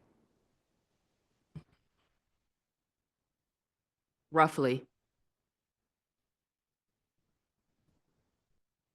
Commissioner, thank you for the question. Fred Kroll again with Sterling Bay. Ultimately, I think that'll be dependent on how the tenant spaces lease out. We are anticipating, a potential restaurant user on the ground floor. The dog space would be open to the general public, not just the tenants. Okay. But maybe 75% would be, Gotcha. Thanks. And then my other question, we've previously had approved PDs come back before us and they converted the commercial space, have requested to convert commercial to residential, even on the ground floor. And so my question is relative to this commercial space that you have here, how much square footage is it of commercial and what's your plan for the commercial? I heard you say restaurant. Is it 100% restaurant space? Or if you could kind of speak to the commercial, if you already have LOIs in place. But yeah, would like to hear more about the commercial. Thank you. for the record again, Fred Kroll with Sterling Bay. We do not have a user or users identified at this point. The space is divisible and could be, multi-tenanted. So at this point, we're, maintaining all options. We do think, a restaurant or a food and beverage type user makes sense in this location, but ultimately the market will dictate. And how much square footage is commercial? About 10,000. Okay, all right, thanks. Okay, thank you. Commissioner Cadaquia? I wanted to get back to the bird-friendly conversation just a little bit. And this is a suggestion. It seems like, if memory serves, that you mentioned a lot of things that weren't necessarily listed in the documents provided. Perhaps, and this is a suggestion, those things could be enumerated in more detail. It would help people understand what is going on. And when, some of the things you mentioned are, again, I'm not a full expert on every single element of the bird-friendly design guidelines, but I think aren't even part of that are perhaps new and innovative that you're doing. It would be great if you could list those things perhaps more clearly for everybody's understanding and edification, because especially if you are really a leader in this space, we would love to know that.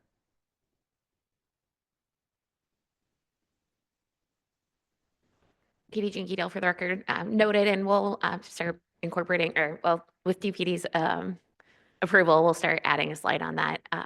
But thank you. A lot of the stuff is in the elevations that are in the exhibits, but I think a slide would be a great idea. That, I'd be happy that's to do that. maybe hard for some Of folks to course. really read. Me too. Yeah. So, yep, we'll do that. Thank you. Any other questions or comments from the commissioners? Nope. Okay.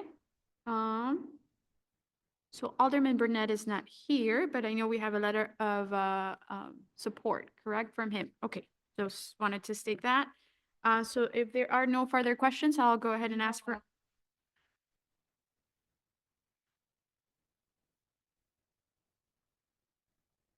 Okay.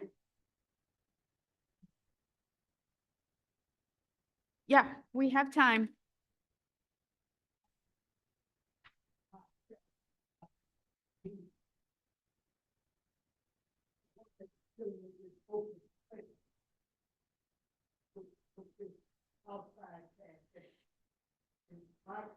Mr. Blakemore, can you speak on the microphone so the Very loud.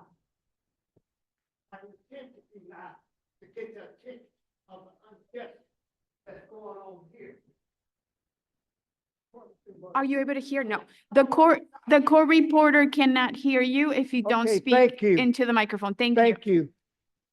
I'm sorry, I didn't know that she had her, that's a public record, the public space. The question, open space to the public.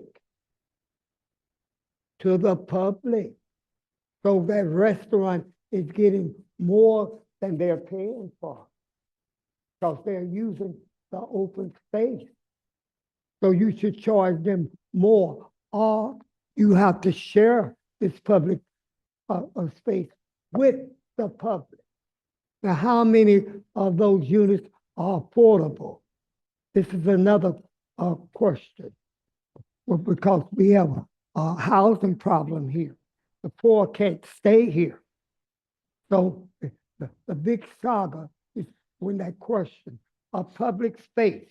Now, if I don't have to live in that area and I decide to have a seat, they say, oh, no, you can't sit there because this is for the restaurant. That happens right up there on the Gold Coast where that ice cream place. It gives the illusion that ice cream, Jenny, whatever, is blown by them, but that's a public park. And I can sit inside and never have to buy any ice cream. So this is why it's very important for a man of Mr. Blakemore caliber to be here, to represent the people. I noticed in all those buildings, you don't make it friendly to the public, right on the river. You make it seem like that building owns that space. When you use open space, public. So you have to look at that. We have black faces. Please sitting up speak here. into the microphone. Yes. We have black faces sitting up here, but they're not advocating for their people. So they have to have to pay to play these restaurants. And if I decided to sit down, they say, you're not buying anything in the restaurant. You're not buying no beer, whiskey, or nothing. I should be able to sit there. I should be able to sit there. So that's why I had to speak up. Sierra, you've been listening. You other black here, you've been listening, but you've been silent. Silent is betrayal. Now, I signed up for every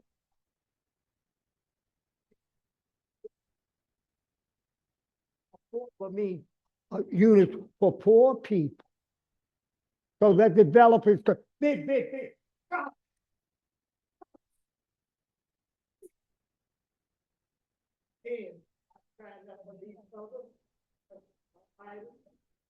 Yeah, okay, I'll mention it.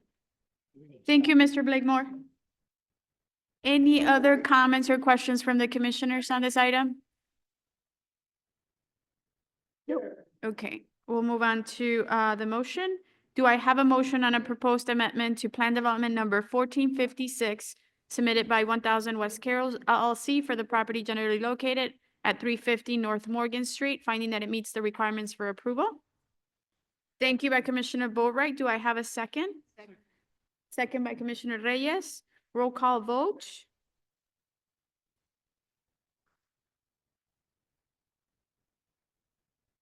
Commissioner Boatright? Yes. Thank you. Commissioner Brooks? Yes. Thank you. I have a recusal from Commissioner Brumfield on this item. Commissioner Carney? Thank you. Commissioner Castañeda? Yes. Thank you. Commissioner Escareno is a proxy vote for this item. Commissioner Flores, yes. Commissioner Cadaquia? Thank you. Commissioner La Espada? Thank you. Commissioner Piñeiro? Yes. Thank you. Commissioner Reyes? Thank you. Commissioner Tillman? Thank you. Commissioner Villegas? Thank you. Did I miss anybody? No? Motion passes. Thank you.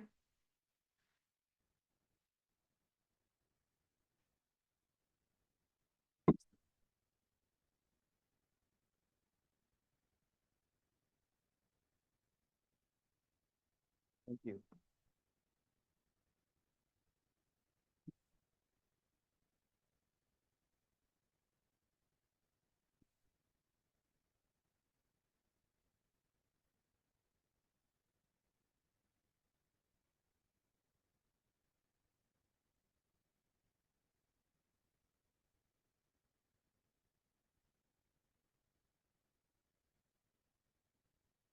The next item today is listed as D4, a proposed amendment to Plan Development Number 1420, submitted by LMV2 Triangle Square Holdings LP for the property generally located at 1653 through 1739 West Webster Street and 2705 through 2189 North Elston Avenue.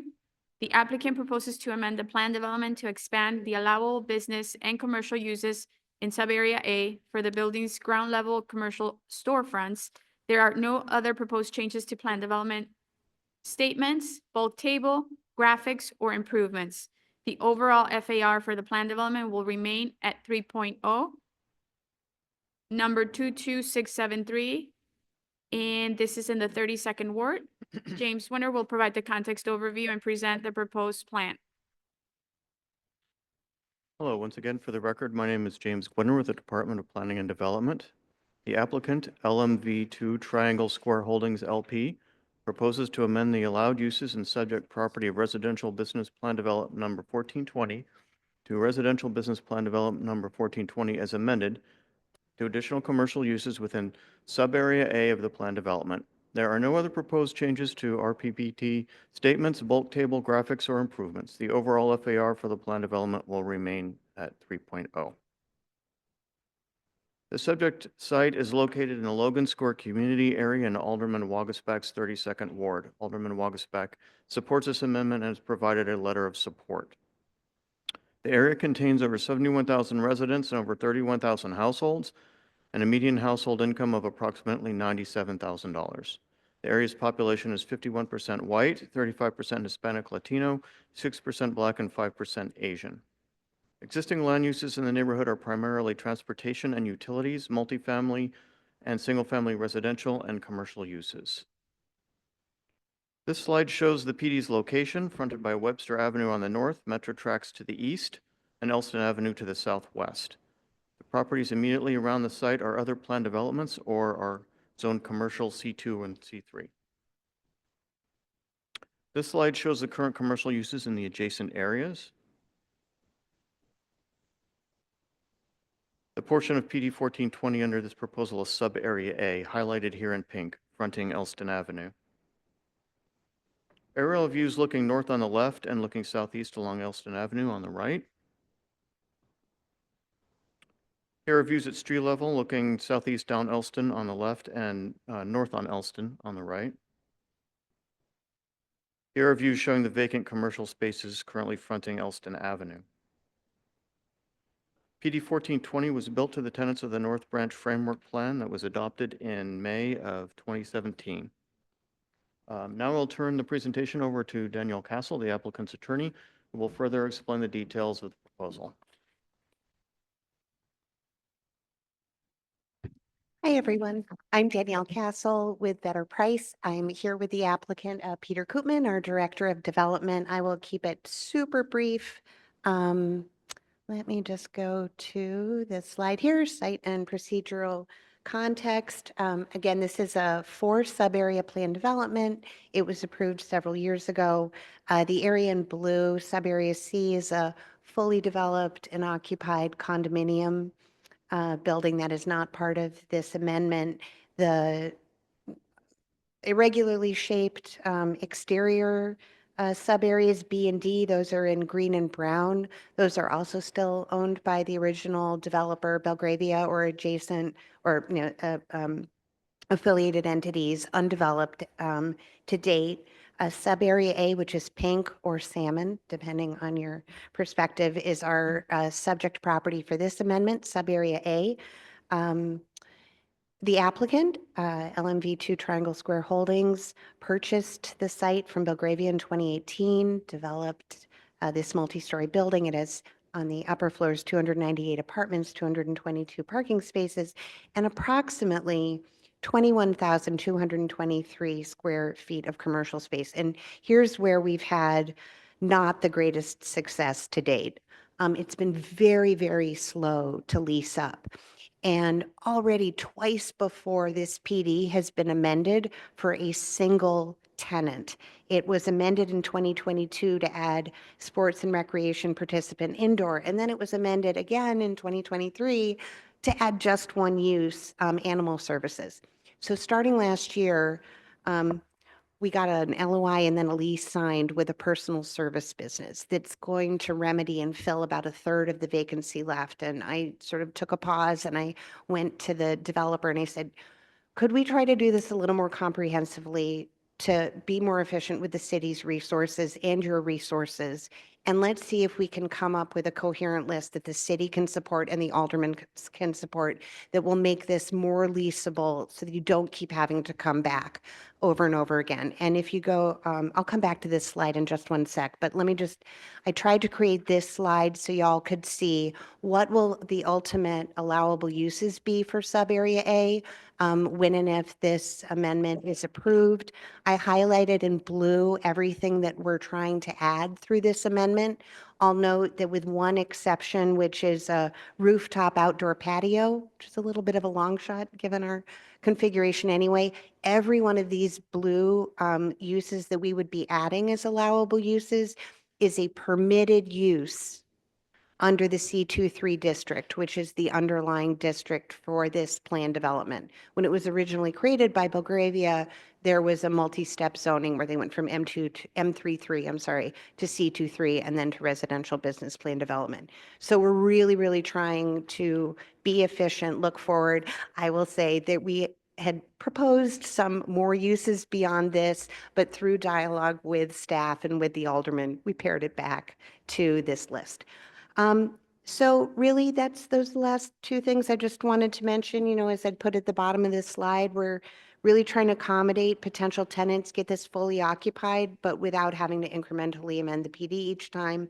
And then in terms of immediate beneficial impact, we'll be able to get that very patiently waiting tenant their building permits and get them into this space. And with that, I'll just say that both Peter and I are here and available for any questions. And I would be remiss if I didn't give a big thank you to Noah and James, and of course, Alderman Wagasback and Paul Stajovac and everybody who's worked with us to bring this all together. Thank you so much. Back to James. Again, for the record, my name is James Gwinner with the DPD. Department of Planning and Development has reviewed the materials submitted by the applicant and has concluded that the proposal would be appropriate for the following reasons. Proposed amendment is in compliance with the PD standards and guidelines. It promotes economically beneficial development patterns that are compatible with the character of the existing neighborhood. It's designed to reinforce desirable urban features in the surrounding area. Please refer to my staff report for further details on this project and the plans identified here today. Based on the foregoing, the zoning administrator recommends that the application for the establishment of plan development and zoning map amendment be approved and forwarded to the City Council Committee on Zoning, Landmarks, and Building Standards as such. Thank you. Thank you, James. And we only have one speaker signed up to speak on this item, Mr. George Blakemore.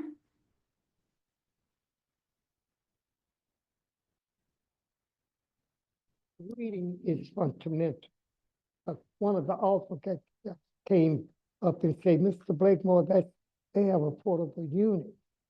20% is in the ordinance. I'm not reading the ordinance. I'm reading from the material that was given to me.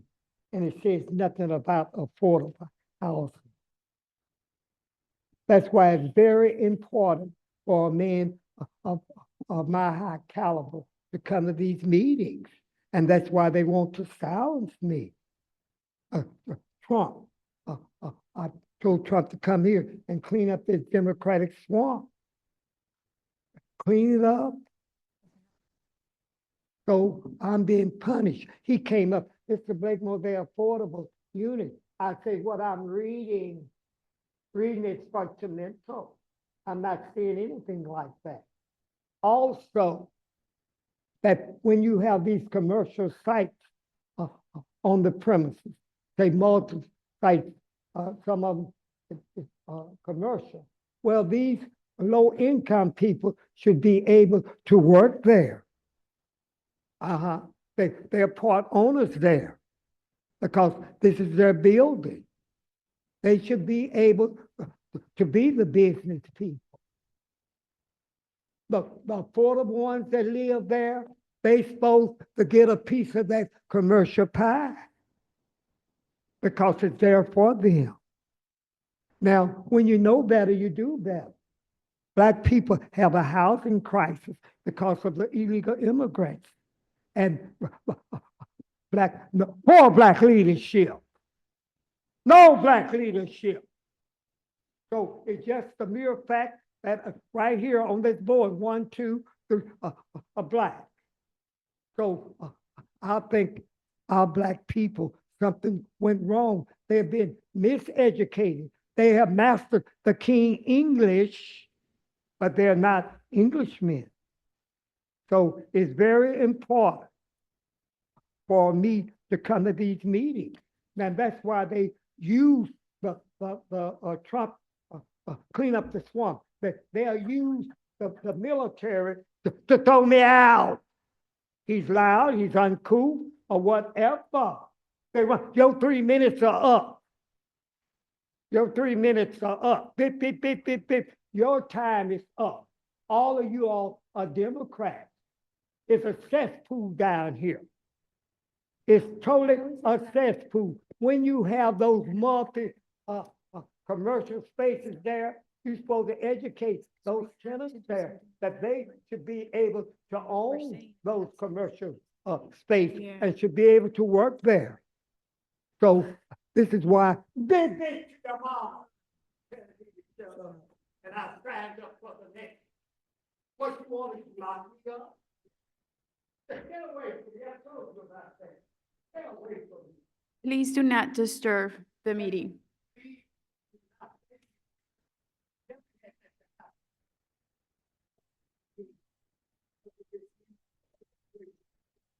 We'll keep going with the meeting. Thank you. Do the commissioners have any questions of the staff or the applicant? I did have a quick one, just in terms of the services that will be provided, if you're able to disclose what type of services. Peter Koopman with LMV2 Triangle Square Holdings, LLC. The proposed tenant for this space that initiated this whole thing's a nail salon. So they'll be filling about 1/3 of the vacant space. Perfect. Thank you. Any questions or comments from the commissioners on this item? No? Quiet? Okay. I know we have a letter of support from Alderman Wagensbeck. And if we don't have any questions or comments, I'll go ahead and ask for a motion. Do I have a motion on a proposed amendment to Plan Development Number 1420 submitted by LMV2 Triangle Square Holdings LP for the property generally located at 1653 through 1739 West Webster Street and 2705 through 2189 North Elston Avenue, finding that it meets the requirements for approval?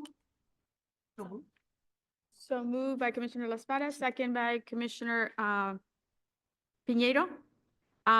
Roll call vote. Commissioner Bourright? Thank you. Commissioner Brooks? Stepped out. Commissioner Brumfield? Thank you. Commissioner Carney? Thank you. Commissioner Castañeda? Yes. Thank you. Commissioner Escareño is not here. Commissioner Flores? Yes. Commissioner Cadaquia? Thank you. Commissioner La Espada? Yes. Thank you. Commissioner Piñero? Yes. Thank you. Commissioner Reyes? Yes. Thank you. Commissioner Tillman? Thank you. And Commissioner Villegas? Thank you. Motion passes. Did I miss someone? Oh, Commissioner Murphy is in attendance and it's a yes.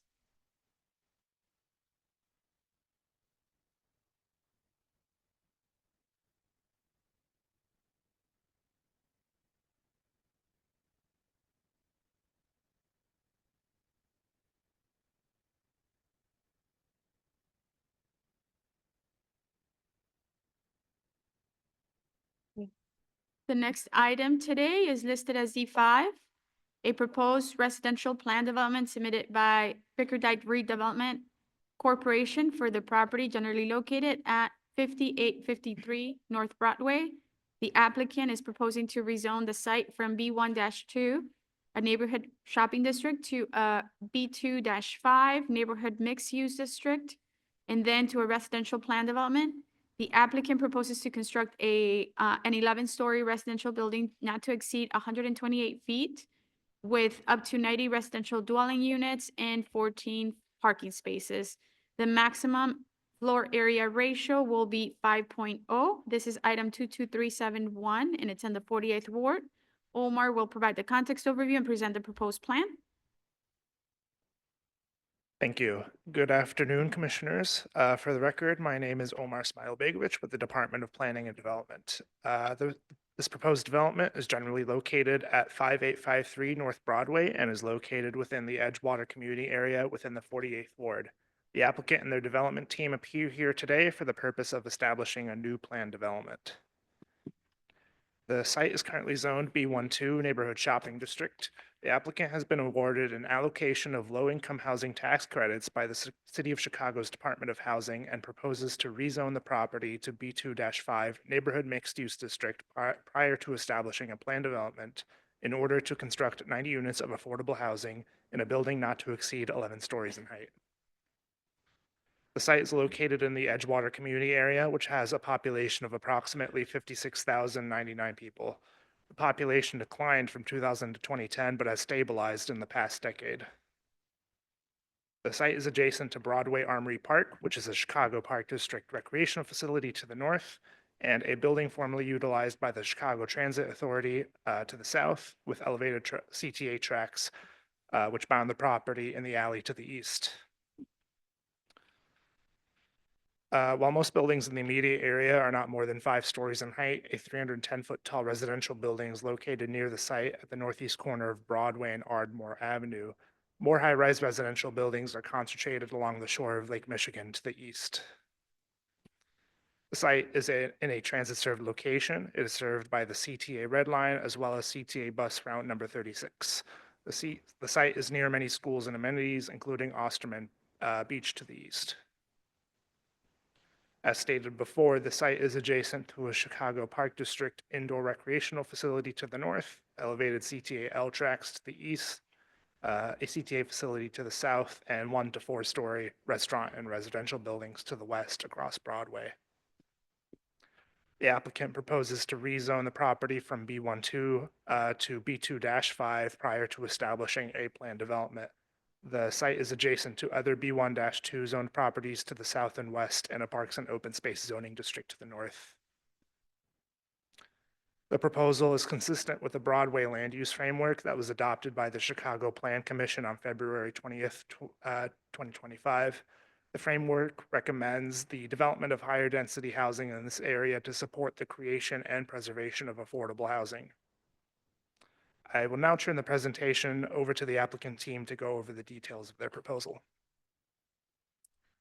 Thank you, Omar.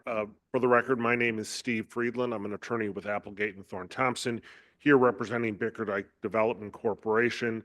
With me from Bickerdike is Joy Arogete, who is the Chief Executive Officer, Omari Bektemba, who is the Senior Development Project Manager, and hiding behind me is our architect, Amelia Tabling, who will speak to the slides as well.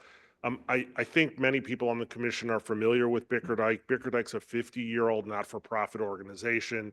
It has developed thousands of units of housing over the years, most recently developed the Lucy Gonzalez Apartments. They are very familiar with this process and with the development of affordable housing. I think the slide that you're looking at is a really helpful slide to give you some perspective. As Omar indicated, to the north of the new building is the Park District Armory facility. But to the south, you see that there is an existing high-rise building, the Judge Fisher Apartments. So we certainly are not out of context with proposing some height along Broadway.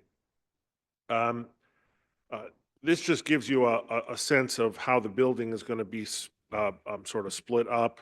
At the lowest level on the first floor will be community space, management space, and some parking in the back. Amelia will get into all of this in more detail. There is, at the fourth floor level, the building steps back and there is some open space and green space available to the building, and then residential apartments above. I'll give a quick breakdown. The building is mostly 2 and 3 bedroom units, a total of 90 units, 31 bedroom, 52 bedroom units, and 10 3-bedroom units. And all of the units will be affordable, regulated affordable units. The building's transit served both from its proximity to the Thorndale Red Line and the Broadway bus lines. So, those of you who are familiar with Broadway understand this is very much a TOD development. I'll run through some renderings quickly and we can come back to these if you have questions, but this is a rendering looking east at the building. You can see the upper levels are set back from both Broadway and from both sides. This is a rendering showing the main entrance to the building along Broadway and further Broadway frontage. This is a view from basically the CTA tracks. So you get a sense for the fact that there are, windows on the back of the building, side of the building. There will, I think, be some really stunning views for people who are living in this location. Project timeline. So, this project started back in 2022. There was Bickerdike identified it as a possible development site. I'm not sure if Omar mentioned it, but I'll mention it now. The land is owned by the City of Chicago. This is City of Chicago owned land. It's going to be conveyed to Bickerdike. The city is providing tax credits for the project. So Bickerdike has certainly been very involved with various city departments for the last couple of years. We're obviously now in the entitlement process, assuming that the project receives all of its entitlements. We would expect to close our funding in the second half of the year and start construction in the last quarter of this year with a hope completion somewhere in 2027, probably the second quarter of 2027. The project has had a significant amount of community process where we've Bickerdike and their team have met with the community. There's also been a great deal of design review on this. This is a project that has gone through both DPD and DOH's design reviews to get to the project that you're seeing before you right now. With that, let me hand it over to Amelia to speak to the remaining slides. Hi, I'm Amelia Tabling with LBBA Architects, for the record. So and Steve mentioned some of this already, but the ground floor is a mix of management space, parking, and indoor and outdoor community spaces, and of course, back of house and utility spaces. At the rear of the site, to your right, is the parking area. And then on the north and south of that, which is covered, and then on the north and south of that are open areas. We have a corridor garden along the south and covered bike parking along the north.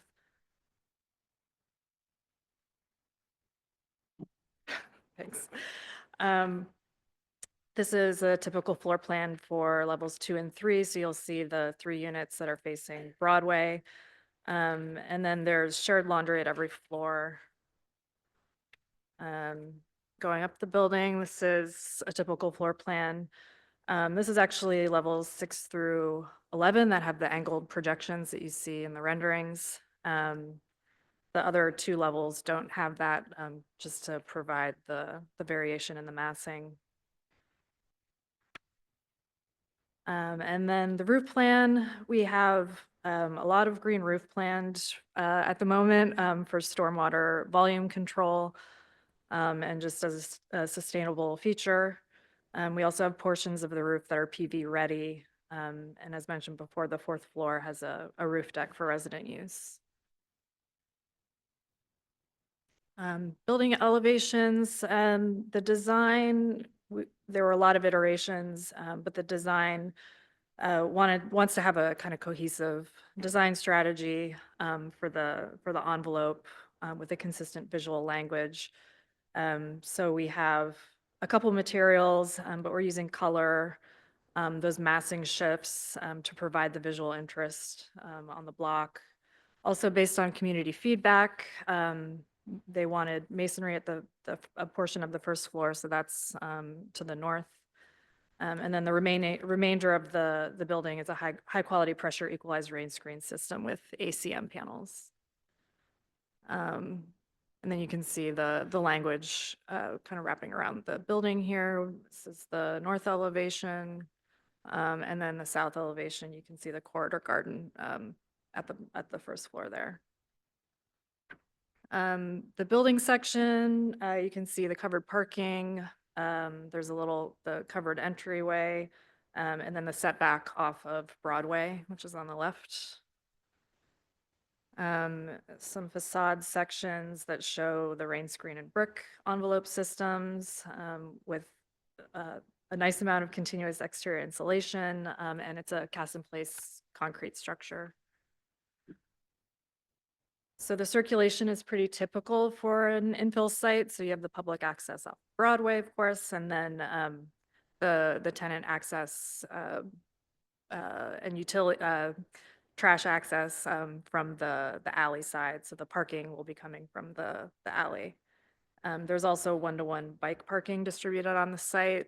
Much of it is covered, but it's in a few different locations just for ease of use. The urban design, as Steve mentioned, we looked at keeping the front of the building at the same height as the neighboring buildings, just to go with the context, and then pushing the tower back just to relieve that street front. And then open space and landscaping. It's very pedestrian friendly. We are including planters and plantings in the parkway. There's not a lot of that on Broadway. So it creates a nice welcoming entrance to the building. And then of course, all the open space at the rear of the site for tenant use. The context, as I mentioned before, there's primarily brick and a warm color palette, the neighboring buildings. And so we're we're working to kind of blend in with that. All sides of the building are treated with high-quality materials.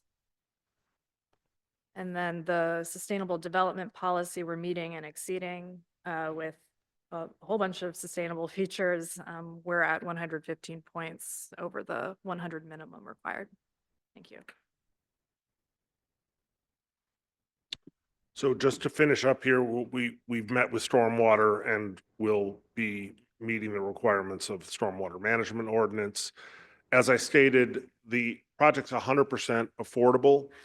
This will include 85 of the units, which will be at the 65 or 60% or less AMI level, but there will be an additional 5 units, which would be available to households earning 30% AMI or less. And with respect to economic and community benefits, obviously this is a reuse of an underutilized site. It provides the 100% affordable housing. There will be approximately 70 construction jobs and 6 full-time management jobs created.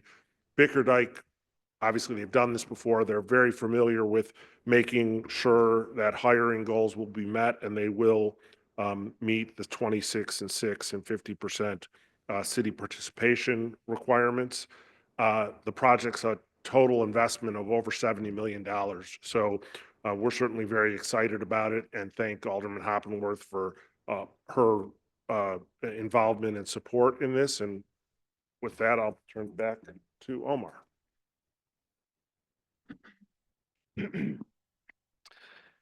Thank you. Again, for the record, Omar Smailobegovic with the Department of Planning and Development. The Department of Planning and Development has reviewed the materials submitted by the applicant, and we have concluded that the proposed development would be appropriate for the following reasons. 1, the proposed development complies with the applicable standards and guidelines of the Chicago zoning ordinance regarding transportation, pedestrian orientation, and urban design. The proposal is also consistent with the Broadway land use framework that was adopted by the Chicago Plan Commission on February 20th, 2025. The proposed development is compatible with the character of the surrounding area in terms of uses, density, and building scale. And 3, public infrastructure and facilities will be adequate to serve the proposed development at the time of occupancy. I'll also mention that a letter of support from the 48th Ward is on file. Please refer to my staff report for further details regarding this project and the plans identified here today. Based on the foregoing, it is the recommendation of the zoning administrator of the Department of Planning and Development that this application to establish a residential plan development be approved and forwarded to the City Council Committee on Zoning, Landmarks, and Building Standards as such. Thank you. Thank you, Omar. And we have 4 speakers signed up to speak on this item.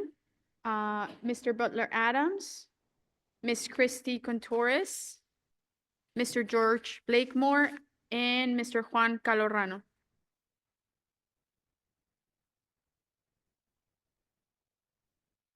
Yes, so again, for the record, my name is Butler Adams. I am in favor of this proposal. Again, being consistent, I was here last month for the Broadway plan, so this will fit into that plan. We see that in the renderings and in the photographs, they're not just pretty much down the street. You have a building that's about 300 feet tall, so having buildings of that scale in this area really wouldn't be out of the ordinary. In terms of the architecture, that's one of the reasons why I first started coming to Plan Commission. I've never been a big fan of the metal paneling. I am willing to wait and see how this project looks when it's done to see how it really does fit into the characteristic and context of the area. But again, we're having a building that's going to be all affordable, and that's something that the city really needs right now is more density, more units, and more affordability.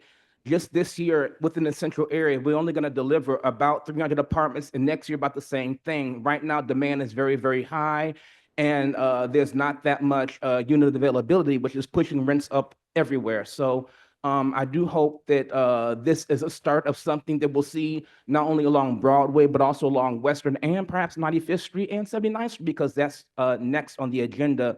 But I'm looking forward to seeing more development along Broadway. And I'm very, very happy that the Alderwoman is here to, again, push this forward, like she was here last month to push that Broadway plan forward. And I do hope that there's more looking in the future towards great architecture and great design on these vacant lots. Thanks.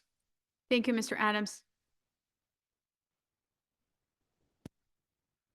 Good morning, commissioners, developers, architects, and all the leaders here involved in building projects in the city of Chicago. I'm Christy Contouris. I'm representing Bird Friendly Chicago, an organization with more than 20,000 supporters. I'm actually a resident of the Edgewater neighborhood also.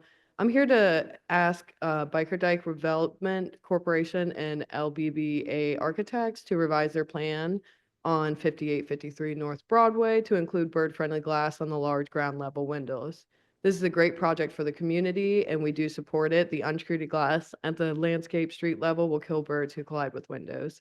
This is a simple fix that wouldn't cost too much. I also appreciate seeing all the green space that's available. It's nice to see that in the Edgewater neighborhood, which I think we're lacking that currently. Thank you. Thank I've you. been seeing this other gentleman, black man. He get paid. He gets paid. I don't. I do not get paid. I'm advocating for all the jobs, goods, and service at that location that a set aside, a 30% or 40% set aside for black people enslaved in America. Housing is now being removed. We're being gentrified out by another people that never been enslaved in America. Illegal. He's getting paid, I'm not. Ask him where he work, how he make his money, selling his people out. Just because you have a black face in a high place don't mean they serving us. How many jobs are going to be designated for black workers? And then you tell me reading is fundamental. I didn't read anything about the number of poor people, the percentage. And this other, well, Mr. Blakemore, it's in the ordinance.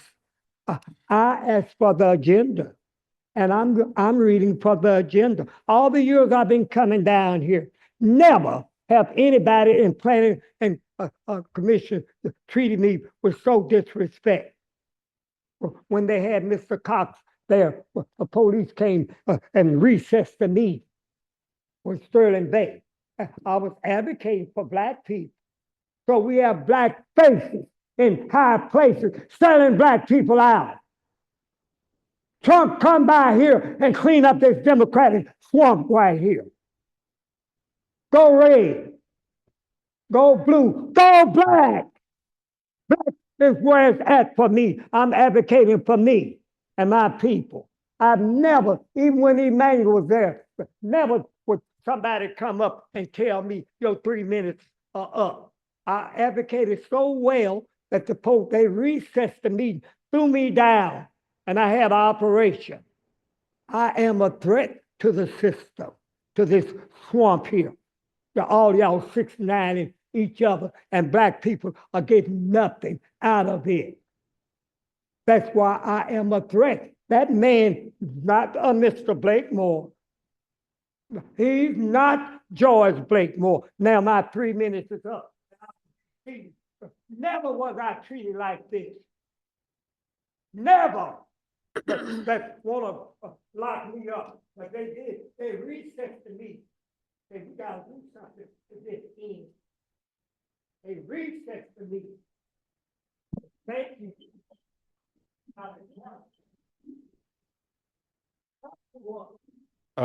Good afternoon, members of Chicago Plan Commission. My name is Juan Calajorano, and I am the Executive Director of Chicago Needles and Construction.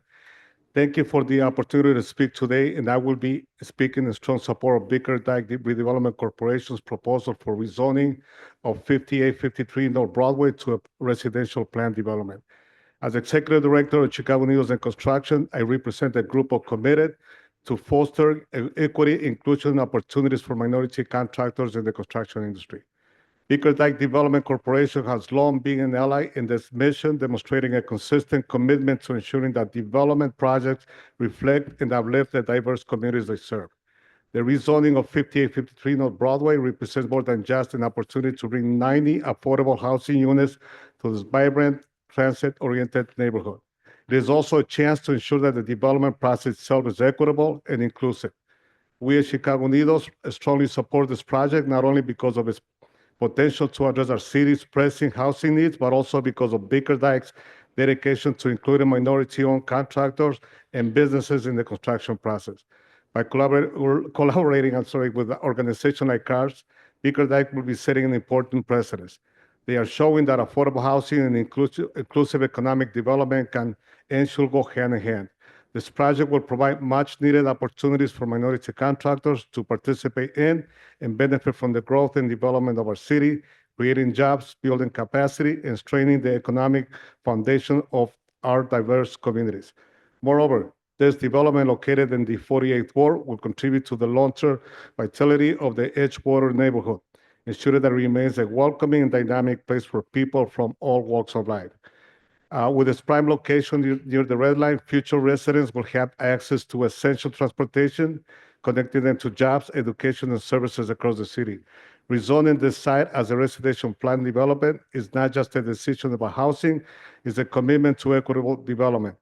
It's a statement that we as a city believe in creating opportunities for all, regardless of background or zip codes. On behalf of Chicago Unidos Construction, I urge you to approve this rezoning request. Let us seize this moment to build not just homes, but also stronger, more inclusive Chicago. Thank you for your time and your commitment to shaping our city's future. Thank you for your comments. Do the commissioners have any questions of the staff for the applicant on this item? Commissioner Laspada? Sure, thank you. I want to bring a point of clarification to public comment that the Chicago Plan Commission doesn't pay anyone to come give public comment. They give that of their own accord and of their own volition. And to have folks who come and give cohesive, thoughtful, productive comments that are relevant to the developments freely, like I greatly appreciate that.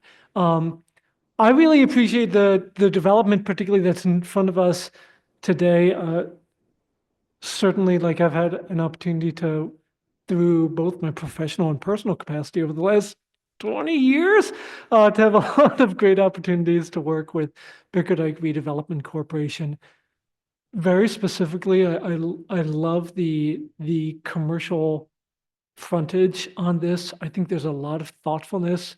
I love the blue brick. I love how the masonry conforms with the overall streetscape here.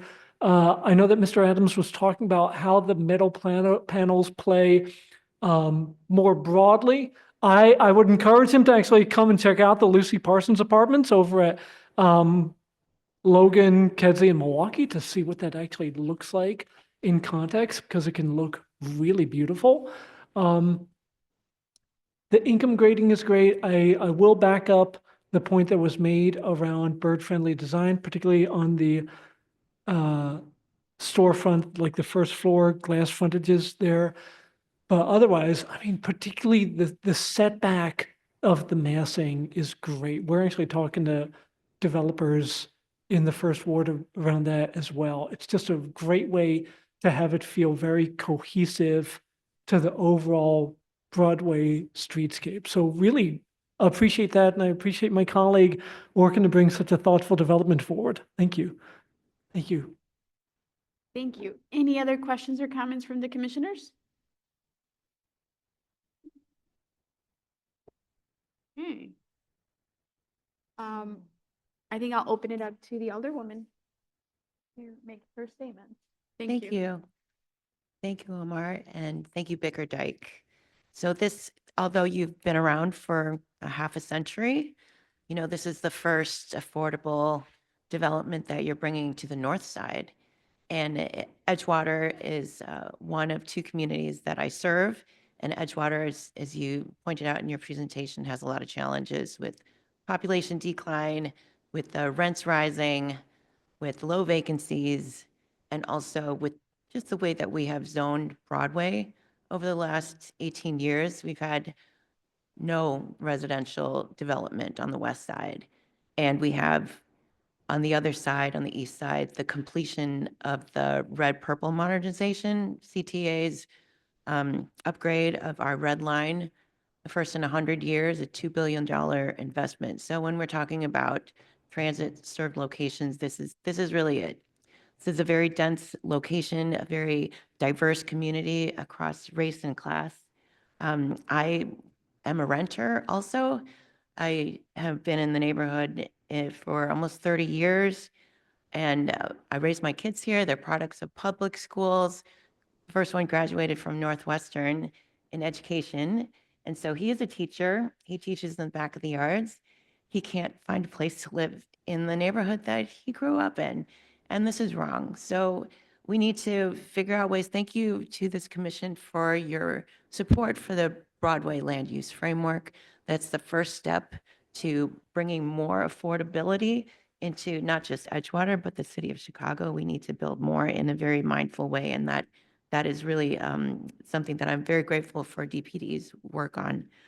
This is a collaborative effort with our previous alderperson of the 48th Ward, with Streets and Sanitation, and we have a lot of challenges on Broadway because it's a very wide road. So thank you for CDOT for continuing to work with us to make it more pedestrian friendly. When this was proposed, and when you went through all of your community processes, Joy, I understand that the community rose up and they actually applauded. They applauded. We need this. We need this. We need this now more than ever. So I ask this Plan Commission for your favorable consideration for this project. Thank you, Alderwoman Hoppenworth, for your comments. Do the commissioners have any follow-up comments or questions from the Alderwoman, the staff, or the applicant on this item? No? Okay. If not, then I will go ahead and ask for a motion on this item. Do I have a motion on a proposed residential plan development submitted by Bickerdike Redevelopment Corporation for the property generally located at 5853 North Broadway, finding that it meets the requirements for approval? Thank you. That was Commissioner Castañeda. Do I have a second? Commissioner Reyes, second. Roll call vote. Commissioner Boatright? Yes. Thank you. Commissioner Brooks? Thank you. Commissioner Brumfield? Thank you. Commissioner Carney? Thank you. Commissioner Castañeda, can you confirm? Thank you. Commissioner Flores, yes. Commissioner Galakia? Thank you. Commissioner La Espada? Thank you. Commissioner Murphy? Yes. Thank you. Commissioner Piñeiro? Yes. Thank you. Commissioner Reyes? Thank you. Commissioner Tillman? Thank you. And I have a proxy vote yes from Commissioner Villegas on this item. Did I miss anybody? If not, motion passes. Thank you. Thank you.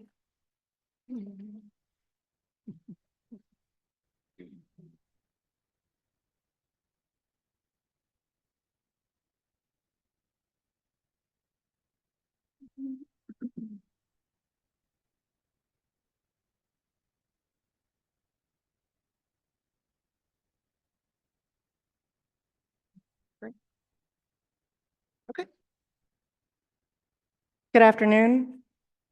I'll read it. Thank you, Cindy. The last item today is a series of 3 information updates on items from the Department of Planning and Development. First will be the 79th Street Corridor Plan. The plan is a collaborative effort led by the Department of Planning and Development and the Regional Transportation Authority to revitalize commercial activity along 79th Street between Ashland Avenue and Vincennes Avenue and down South Halsted Street from West 77th Street to 83rd Street. Draft recommendations aim to optimize land use for local businesses and affordable housing, improve multimodal transportation, and drive economic development along the 79th Street corridor. The draft of the plan is available online at chicago.gov/79th for public comment. This is in the 6th and 17th wards. The second item will be the Armitage Industrial Corridor, AIC. is on Chicago's northwest side, generally bounded by Grant Avenue to the north, Oak Park Avenue to the west, Cortlandt Street and Bloomingdale Avenue to the south, and Cicero Avenue to the east, including Planned Manufacturing District, PMD 15, as part of the Industrial Corridor Modernization Initiative. The Department of Planning and Development launched a planning process in spring 2024 to assess the AIC's effectiveness. This effort provided multiple opportunities for interested members of the business and residential community to collaborate with each other and the city in shaping a framework plan to guide future growth while allowing the AIC to adapt to changing market conditions. This is in the 29th, the 36th, and the 37th wards. And the third item will be moving Archer forward, which is an upcoming planning initiative led by the Department of Planning and Development to vision for the future of Archer Avenue between South Halsted Street and South Cicero Avenue, funded by a grant from the Regional Transportation Authority. Moving Archer forward will focus on improved access to transit, equitable transit-oriented development, and future investment along this important corridor on the city's southwest side. This is in the 11th, 12th, 14th, and 23rd wards. Cindy will give a brief introduction of the items, followed by presentations from Yaya Esaguirre, Brad Roback, and then Haley Cannon covering the proposed plans. Great, thank you, Chairwoman. Good afternoon. For the record, my name is Cindy Chan Rubik. I'm a Deputy Commissioner with the Department of Planning and Development. The next three items, as the Chairwoman explained, are informational planning study updates only, so no vote will be taken by the Commission members. Based on some feedback we received from prior meetings, we've reformatted these informational presentations to provide the Commissioners and the public a high-level introductory summary of these planning studies. After this step, a more thorough presentation will be provided to Plan Commission in the future when each of these studies are ready for adoption. Today, we have the three informational studies, as you see on the map: the 79th Street Corridor, the Armitage Industrial Corridor Framework Plan, and moving Archer forward. After all three presentations are completed, the project managers will be available to answer your questions. Thank you.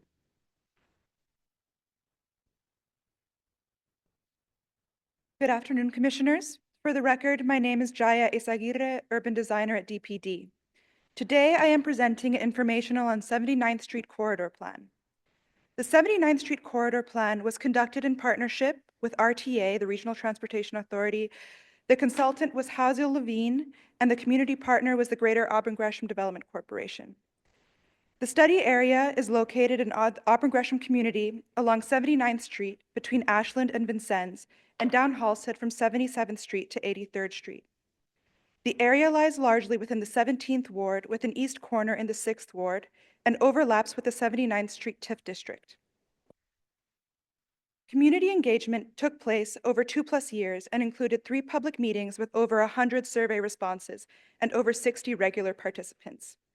The plan document was also workshopped during 5 steering committee meetings with 12 involved community members, including GAGDC, providing regular feedback. The study builds on catalytic investments on 79th Street and seeks to leverage these investments along with land use planning and public realm visioning to revitalize commercial activity and address vacancies around this historic corridor. Community goals established through the visioning engagement identify 11 goals for the area, which include increasing density, creating more housing near transit, developing vacant lots, supporting a strong retail environment, improving walkability, and access to multimodal transit services. Both 17th and 6th Ward aldermen have been involved in this study and have provided letters in support of the plan's adoption. The final draft plan was posted on DPD's website on February 10th and remains open for public comment. We hope to address comments and return to Plan Commission in April for recommended adoption. Thank you.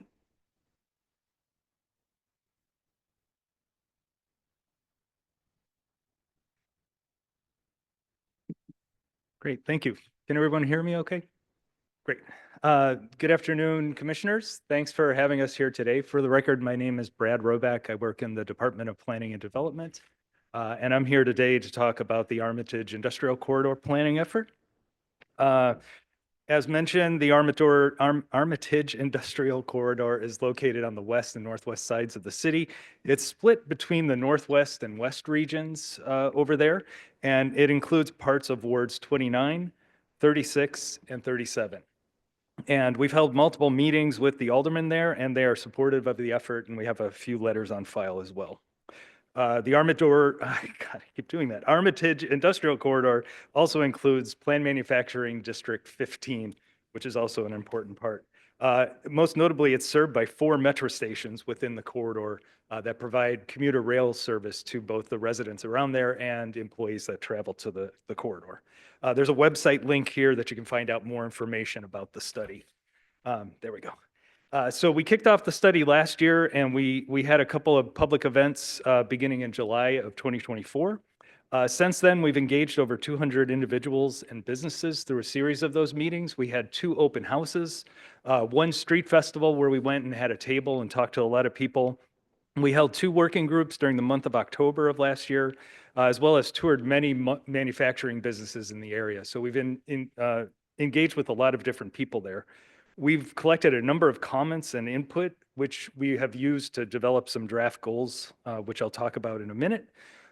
We also worked with a consultant team to do a little research in the area, and we found some existing conditions and other things that are notable here. We know that overall employment within the corridor fell precipitously in certain places, especially in the manufacturing sector. However, there's still 2,000 jobs in this area that we think are very important to the city, and this is an important area. The corridor experienced a loss of manufacturing business as well, which resulted in some vacant property and underutilized buildings. Even though there have been these losses, we still think this is an important manufacturing center in the city.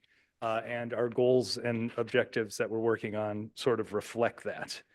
So on the next slide, we have a draft set of 4 draft goals and objectives here that we use the research and the input from the participants in the study to craft.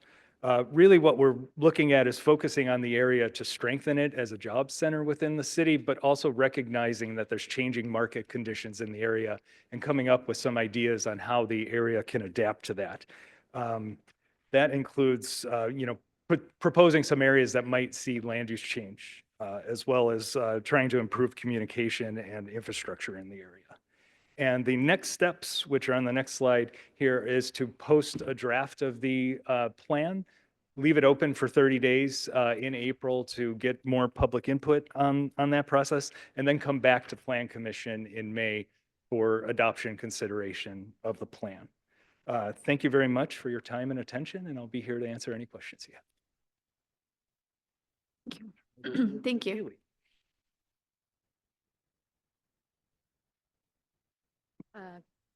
Good afternoon, Chair, members of the Commission. For the record, my name is Haley Cannon with the Department of Planning and Development. The item before you is an informational presentation of the Archer Avenue Corridor Study entitled Moving Archer Forward. The study is expected to officially launch in the coming months and will be a collaborative effort of the Department of Planning and Development and the Regional Transportation Authority. The following presentation provides an overview of the plan's anticipated scope of work, timeline, and engagement methods. Stay on that. The study will evaluate land use, zoning, and development opportunities with a focus on access to transit and equitable transit-oriented development, or ETOD, opportunities near the CTA Orange Line stations along a 6.5-mile segment of South Archer Avenue between Halsted Street and Cicero Avenue on the southwest side of Chicago. It includes portions of the 11th, 12th, 14th, and 23rd wards and intersects the Bridgeport, McKinley Park, Brighton Park, Archer Heights, and Garfield Ridge community areas. The study is in collaboration with the Regional Transportation Authority, which awarded DPD a community planning grant in the amount of $285,000, with the city providing a 5% match in the amount of $15,000. Shown here are example photos showcasing the typical conditions found along the study area today. The Archer Corridor is generally auto-oriented with little to no pedestrian scale infrastructure or streetscaping. It does host some bicycle pedestrian-oriented infrastructure, but this is inconsistent and typically found on the northern half of the corridor in Bridgeport and McKinley Park. Land use generally follows an auto-oriented pattern with several commercial uses such as car washes, car repair shops, and gas stations, and some small or medium-density residential interspersed throughout. Smaller scale development set back behind surface parking lots with little to no streetscaping between parking and the sidewalks is common, and a number of vacant and underutilized properties detract from the overall health of the corridor. The corridor's proximity to transit amenities like the CTA's Orange Line and several well-used bus routes, as well as its characteristic spoke configuration stretching from downtown Chicago out to the suburbs, provides a chance to support more mixed-use development and infrastructure that offers opportunities for people to walk and bike safely along the corridor, especially near Orange Line stations. Moving Archer forward will be a year-long planning effort upon the issuance of a notice to proceed, contingent upon the completion of the procurement process. In advance of the plan officially launching with the selected consultant, DPD has been completing working meetings with the ward staff and preparing an existing conditions analysis. Upon official launch, DPD plans to conduct a robust community engagement process. This process will include convening a community advisory group, completing 3 large community meetings at different locations along the corridor, hosting focus groups, issuing community surveys, and attending existing community events. Anticipated project closeout is roughly a year from now in 2026. The main goals of the study are to improve connections to foster safer mobility along the corridor, outline a vision for successful ETOD development, and develop a comprehensive strategy to support the revitalization of the entire corridor. To support a more inclusive and equitable engagement process, the scope includes at least $15,000 for engagement activities, such as providing refreshments at events and offering stipends to community members for support services provided.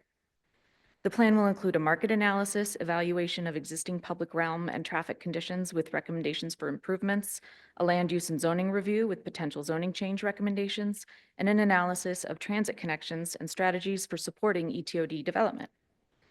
To better articulate recommendations within the context of the corridor, conceptual development scenarios that illustrate the best practices for land use, transit, and public realm activation will also be provided.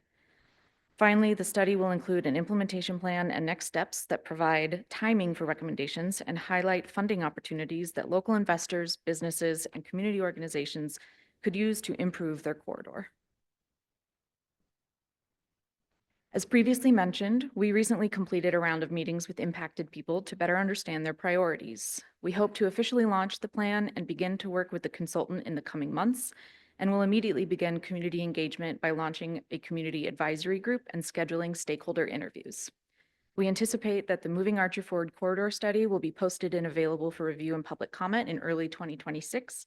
It will be posted for 30 days of public comment, and city staff will consider any comments before bringing the final report to Plan Commission for formal adoption roughly 1 year from now. At this time, we'd be happy to address any questions you might have. Thank you. Thank you, everyone, for those brief presentations. Any questions? Oh, actually, we have speakers signed up for to speak on these informational items. We have 3 speakers. The first one will be Michael Young, followed by Mr. Butler Adams, and then Mr. George Blakemore.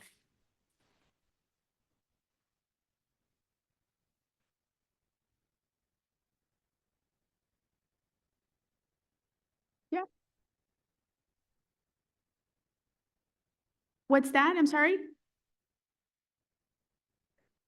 Michael Young Bay? Is it Bay? Okay. Thank you, appreciate that. Not sure what that's for. My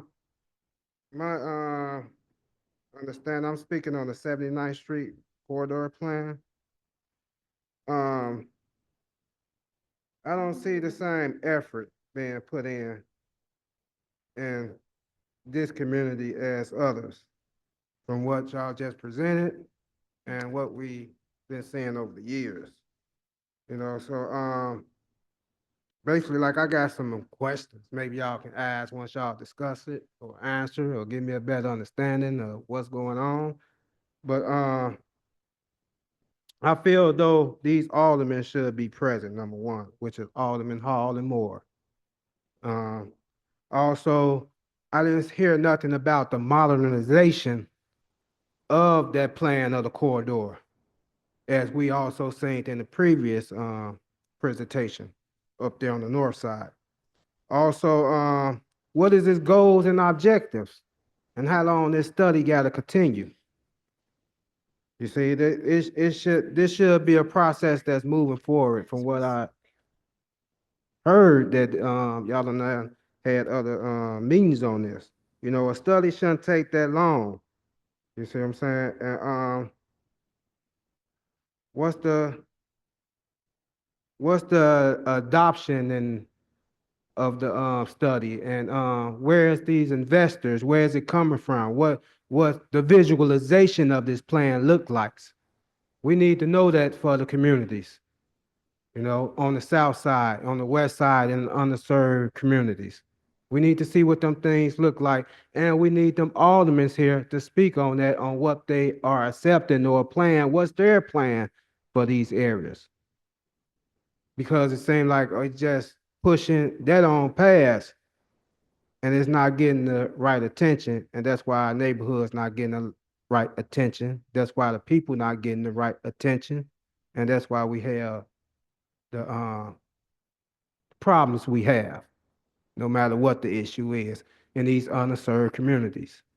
I'm about bettering other communities, so maybe y'all can also, you know, give an understanding of what all that look like for the people. Thank you very much.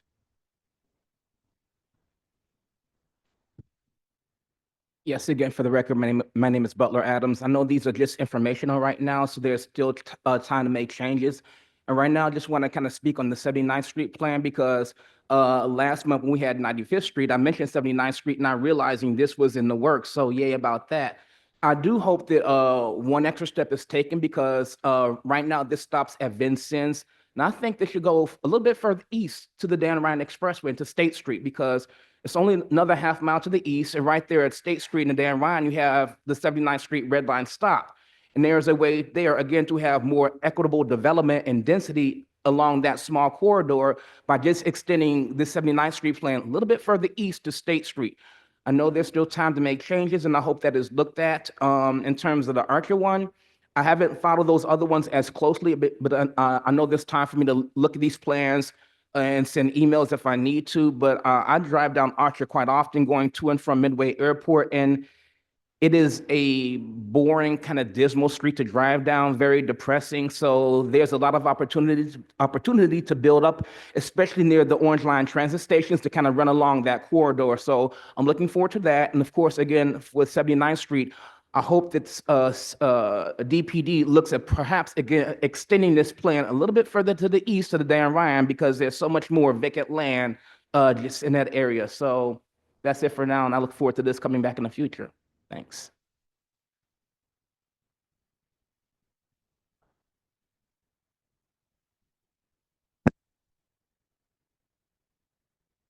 Mr. Youngby says the 79th is the longest, one of the longest streets in the city of Chicago.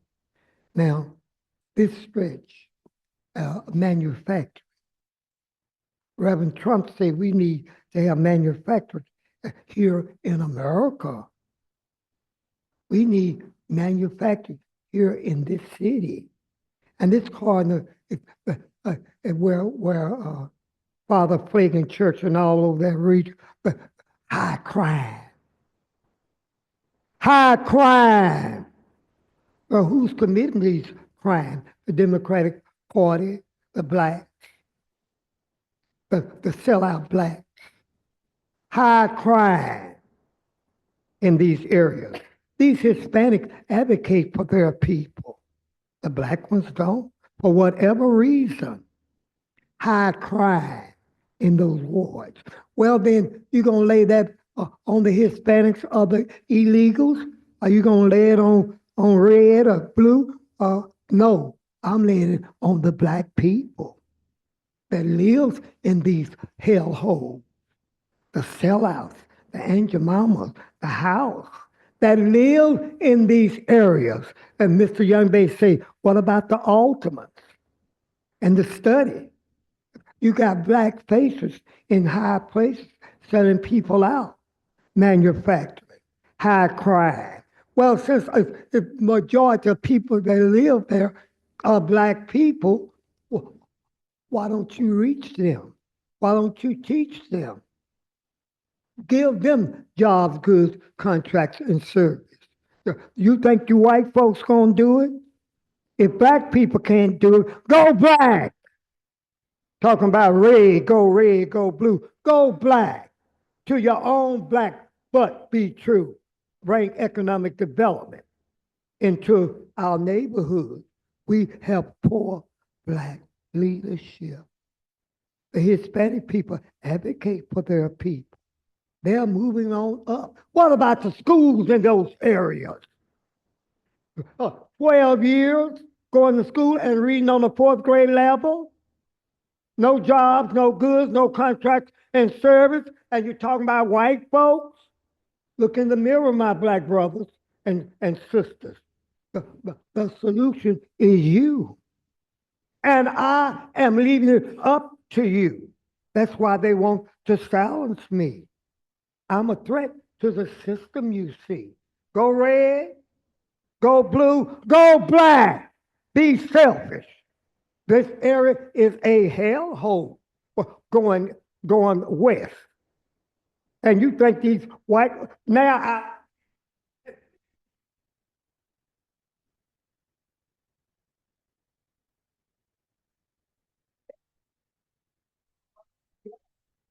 Thank you, Mr. Blakemore.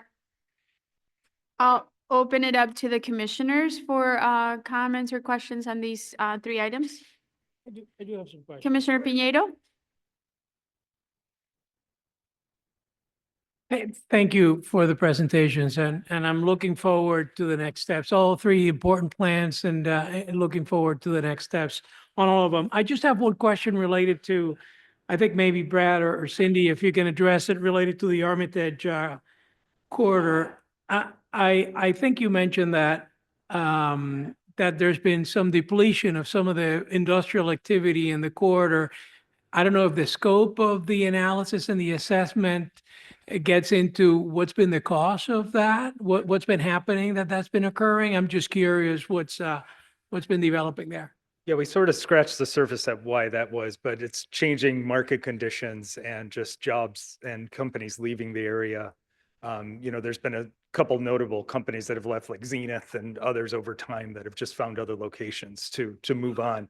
However, we did note that there are a lot of remaining businesses. Some of the businesses have been there for close to 100 years. A good example of that is Meskin Foundry.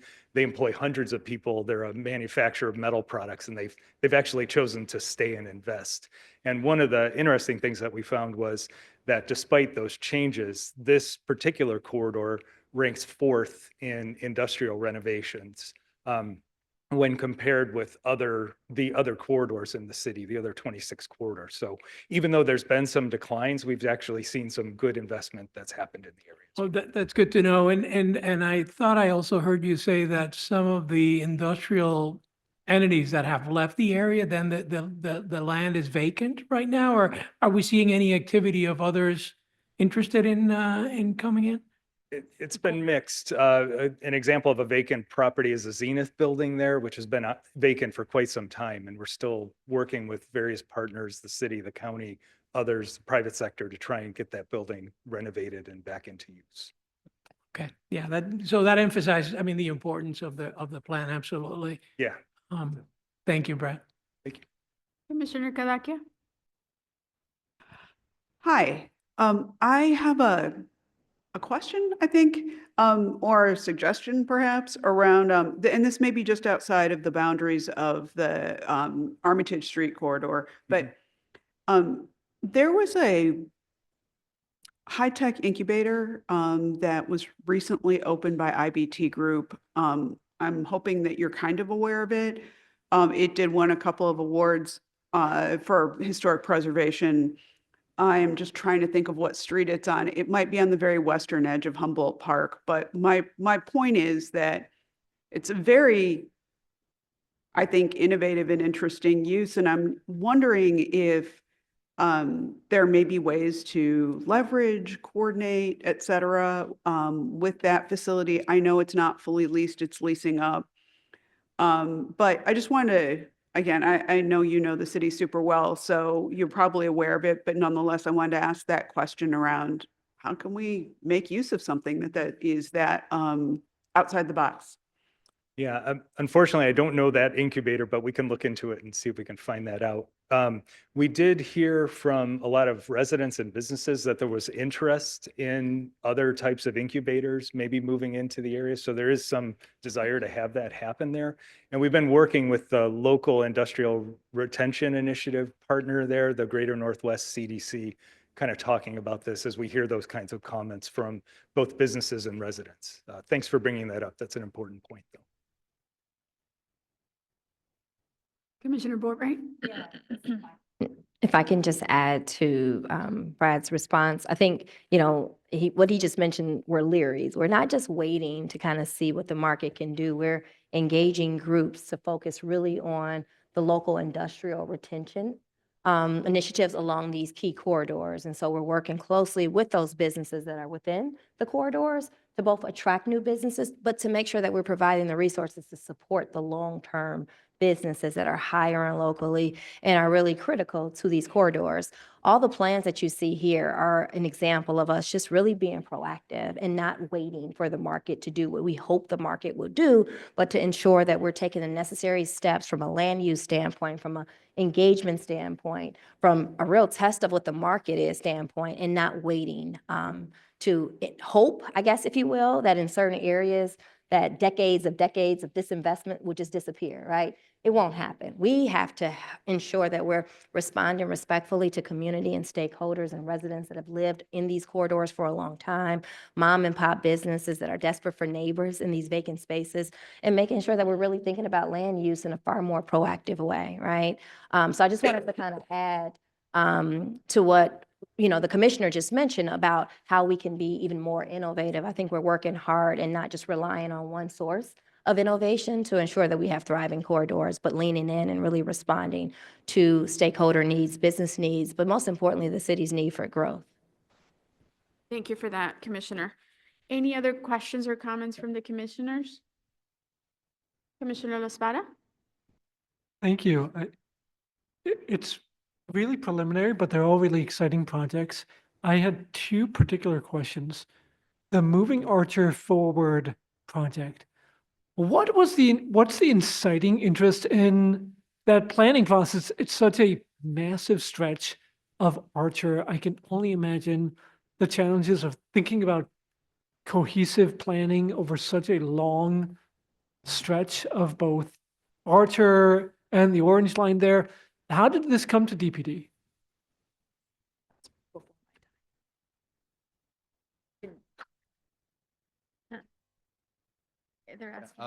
For the record, Nolan Zarf with the Department of Planning and Development. Yeah, this has been, a number of years of conversations with the alders along the corridor, with community organizations, just looking at the need and the desire to see something new there and see the city address some of the challenges along that corridor. And just the opportunities of, we have such a strong transit network there, not just with the Orange Line, but also the bus networks. Now I'm on. But there are a lot of opportunities there, I think. The extent is really long, and that's an attempt to try and, capture all of the folks and organizations and alders that are interested in the corridor. I think what we're going to have to do is look at some really high level recommendations and best practices that can be applied along the entire corridor, and then be really strategic about how we target, particular nodes or transit locations, for more granular ideas and recommendations. I appreciate that. Thank you so much. My other question was actually related to the Armitage Industrial Corridor. It's such mixed, interesting data at once, right? Because we were talking about the economic decline, unemployment between 2002 and 2022, weighed against like this rank in terms of industrial building renovations. I'm curious, are there sectors within that corridor that we particularly see expanding in employment and investment? And if so, like, how are we thinking about like leaning into where that energy is? Yeah, so we're seeing some growth there, but on whole, it's been a decline, since from 2002 to when the data is available in 2022, I think was the last data point that we had. So, as the Commissioner Boatright mentioned, we're trying to talk with all these groups to think about like what's the best way to strategize about investment there. All of the data or some of the data that we've looked at is available on the website through some of the boards that we presented at, community events and through the working group. Oh yeah, go ahead. For the record, Cindy Rubik, we're also looking at, and you'll see this when he presents for adoption, the recommendations, creating more flexibility to allow more options for uses in certain areas of the industrial corridor. And again, this is so that we can look at alternative industrial uses and businesses that can come into this corridor. So that's the challenge, right? Like trying to figure out how mixed use potentially introducing more housing and residential in this area, how you buffer that and preserve where industry is succeeding, I feel like is a really fascinating planning challenge that you're taking on. And I'm really looking forward to seeing what the results are. So thank you for taking on the work. Thank you, Chair. Thank you, Commissioner. Any other comments or questions from the commissioners? No? Well, we look forward to having them come back, the ones that are just starting. So thank you for that. I don't think there's any other people here, right, to speak on them? Okay, thank you. And I think this is it, right? Yes. As this was an informational presentation, no vote is necessary, and we will move on to adjourn. And I will have to do a vote on that. So this concludes this month's meeting of the Chicago Plan Commission. Do I have a motion to adjourn? Thank you, Commissioner Reyes. Do I have a second? Commissioner Brooks, okay. Roll call vote. Let's see who's still here. Commissioner Boatright? Yes. Thank you, Commissioner Brooks. Thank you, Commissioner Brumfield. Thank you, Commissioner Carney. He's gone. Okay, Commissioner Castañeda, still here. Commissioner Flores, yes. Commissioner Cadaquia. Thank you, Commissioner La Espada. Yes. Thank you, Commissioner Murphy. Thank you, Commissioner Piñeiro. Yes. Thank you, Commissioner Reyes. Thank you, Commissioner Tillman. Thank you. Motion passes. See you all next month. Thank you. Thank you. All right, let's